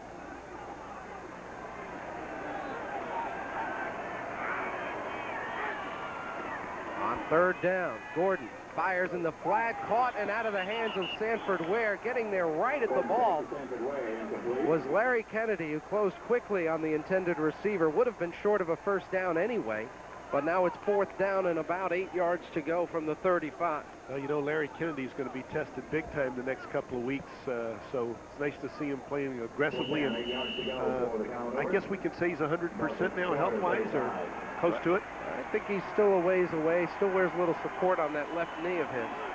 But his goal is to keep in playing shape, keep playing, and be ready for the big two at the end. Gordon's pass broken up again. The Florida defense is there. Well, Kennedy, Larry, was going for the interception. He not only had enough position to deny the pass, but he was trying to catch that ball. So two excellent plays back-to-back by Larry Kennedy in the secondary. And the Gators take over on down. Dwayne Todd, number 37, running a hook route right in front of Larry Kennedy, but Larry almost picked that one off. But hey, the Gators get the ball because it was 4th down. It saved Florida about 12 yards that he didn't catch the ball. You can tell Collins is getting a little bit tired from all the tackles he's had to make, all the Gator runners he's had to chase down. Well, we talked about the alternating tailbacks. Fred Taylor had his chance earlier. Now they bring out Eli. We'll try and get some numbers on him this afternoon. He was not been on the field as much as Fred Taylor, but Eli's going to get a chance to pad his numbers this afternoon right now. The Gators would love to run it down the length of the field and call it a day. On a little counter, Williams gets some blocks, cuts it inside traffic, and is into Vandy territory at the Commodore 49-yard line. So a nice run by Williams, picks up about 10. A big time block by Chris Bilkey. As we look at those numbers, hey, we almost got, was that before that run, Mr. Welton in the truck? That's right now. Oh boy, that's updated as we speak. Aren't they got a computer down there, 94 yards, and he's on the verge of getting over 100, but Chris Bilkey did a beautiful job blocking. We talked about Mobley all afternoon. We got to talk about Bilkey, too. He's doing a super job out of the backfield blocking for those tailbacks. Not much room. Elijah Williams still able to pick up about 3 on the play down to the 46-yard line. He just outran the containment for Vanderbilt. Again, Gerald Collins in there. Look at that number, Jim. Oh. Now, he's just truly been outstanding. And also, James Manley, the big number 56, the guy up front. I tell you what, like we talked about, if Vandy had more guys like that, and they're getting more guys like that. Coach Tenero's an excellent recruiter. You know, they recruit big time in Texas right now. The most student athletes that they have on their roster hail from the great state of Texas. So they spend a lot of time in Florida, too. Yeah, I think that's number 2 on their list. On second down, they run the draw. Big hole opens for Fred Taylor. Taylor to the 25, flag on the play. Taylor down to the 23-yard line, but that's probably going to be offensive holding.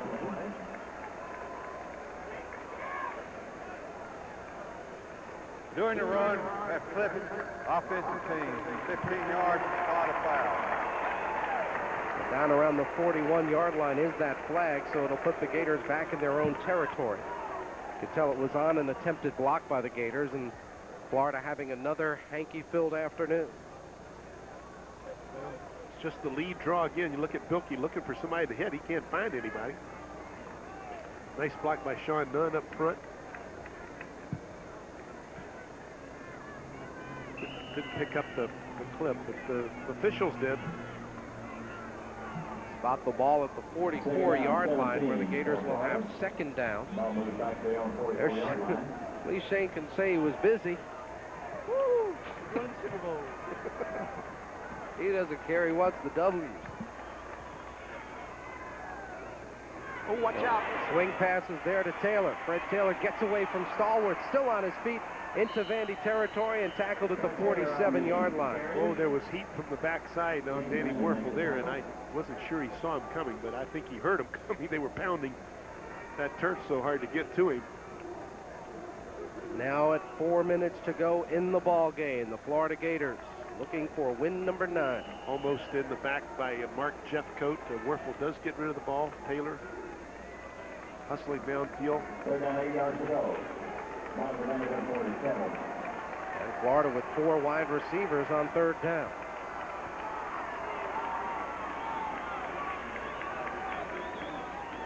Danny Werfel drops back, looking for the middle screen. It won't open up, and Werfel will be sacked at the 48-yard line. Gerald Collins again. Gerald Collins on the sack. Well, you know Steve Spurrier is going to be coaching those guys up on that next week. He's got to be disappointed in the number of sacks that the team's giving up.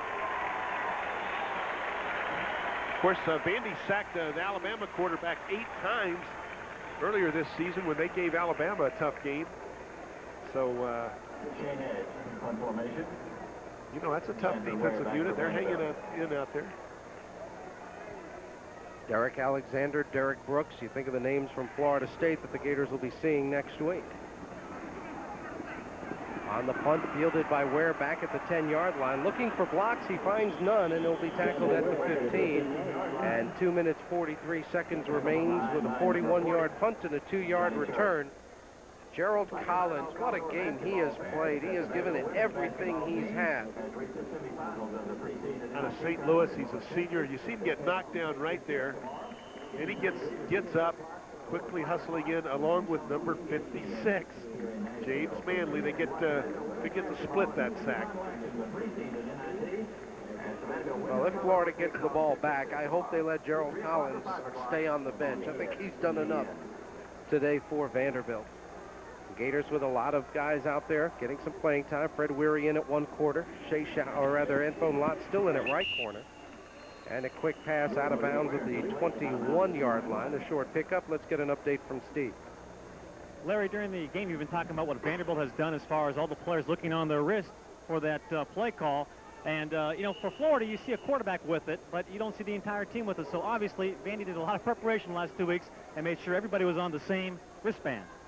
Back up to you. And when they weren't, they called timeout. Gordon, a little bit of confusion again for Vanderbilt. They'll call another timeout with 12 men on the field. And let's see who's the guy running off the field to get yelled at this time. They do so many odd substitutions, Jim. We've talked about during the game where they'll have 5 guys on the sideline and 5 run in, 5 run off, and it just stands to reason there'd be confusion.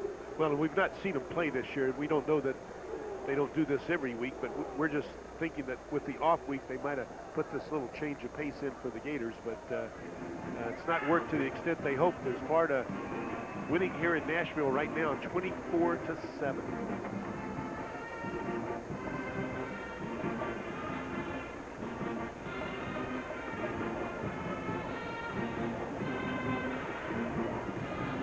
Eric Kresser on the sideline, loosening up. He may get to go out there if the Gator offense gets the ball back. Florida, as you mentioned, there'll be a lot of discussion about the pass protection, about getting rid of the ball when the pocket starts to close in on you, because they've had a lot of minus yardage in this ball game. But the Gators are also 2 minutes and 32 seconds away from their 5th consecutive 9-win season. 4th consecutive Eastern Division championship. Or is it 3? 3 of them. Since the division's been created. Under pressure, Keith Council really got to Gordon, and then the pass goes incomplete. Council with a big rush. Gators really like him. Keith Council, from a strong program at Orlando Evans High School, has gotten spot duty this year. Of course, when you're a behind guy like Ellis Johnson, you don't get a lot of playing time, but he's made use of it when he's gotten a chance to get in there. Yeah, I would think they'll see some action in the next 2 weeks, too, as it's so important to keep a fresh unit out there on the field as you can, playing against powerful teams like Florida State and Alabama. Incomplete pass. 2 guys ran sort of the same route. Tomachek and Ware were over there, and it's 4th and 4, and the Gator offense will go on the field, apparently, one more time. The Gators, with their lowest scoring game of the season. They had 31 against Tennessee, 24 of those in the first half, but here only 24 points, a 17-point first half, the lowest first half of the season, and that one good drive, mostly by Fred Taylor, that made it 24-7, and that's been it for the Florida's offense. The Gators averaging 49 points a game. If they don't score again, we'll have approximately half of that today. The roll-up guard, Riedel Anthony, gets the punt return. Riedel to the 49 and just shy of midfield. 2 minutes and 4 seconds to go in the ball game, and the Gators have the ball up by 17.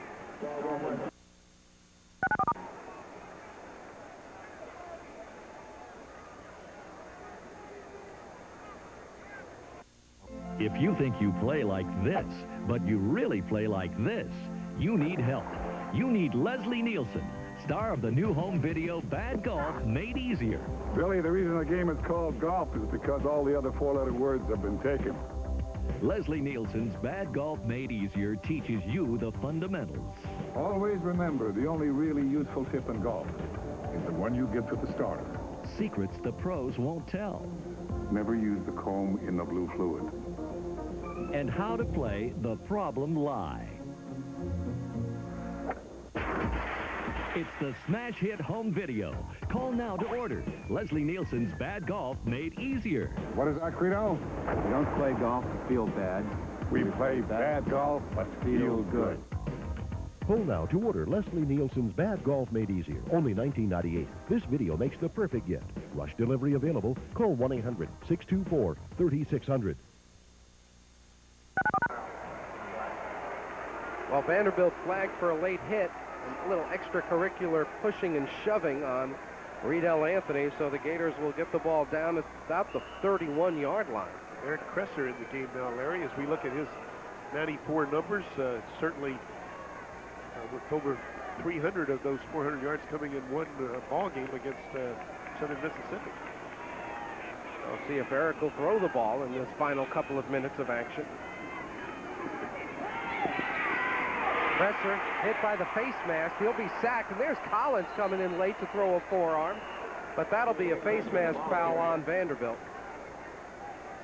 And that'll be 5 yards from the previous spot. Incidental face mask, defense, 5 yards to a first down. Well, I don't think there's any real explanation right now for Vanderbilt being able to put this much pressure on the Gator quarterback, except you see running over right there. Tyrone Baker trying to block Anthony Baker Jordan. was KO'd right there. That was a late hit, but yeah, that was an indication of why that didn't work. The back wasn't able to pick up the blitz successfully. So the Gators with 1st and 5. Here's Tyrone Baker on the draw. Baker to the 25, the 20. Tyrone to the 15 and down to the 12-yard line. Tyrone Baker, nicknamed the touchdown maker in high school. He's from Gainesville, Buchholz, and there he had a big pickup of 19 yards. Yeah, Tyrone saying, I don't want to block any blitzing backs. Give me that football. Let's run the draw. And he got a chance right there, didn't he? Let me carry that thing. I'm a little better at this than I am at blocking guys who outweigh me by 50 pounds. New fullback blocking, too. Jerome Evans now, number 34 on the lead draw blocking.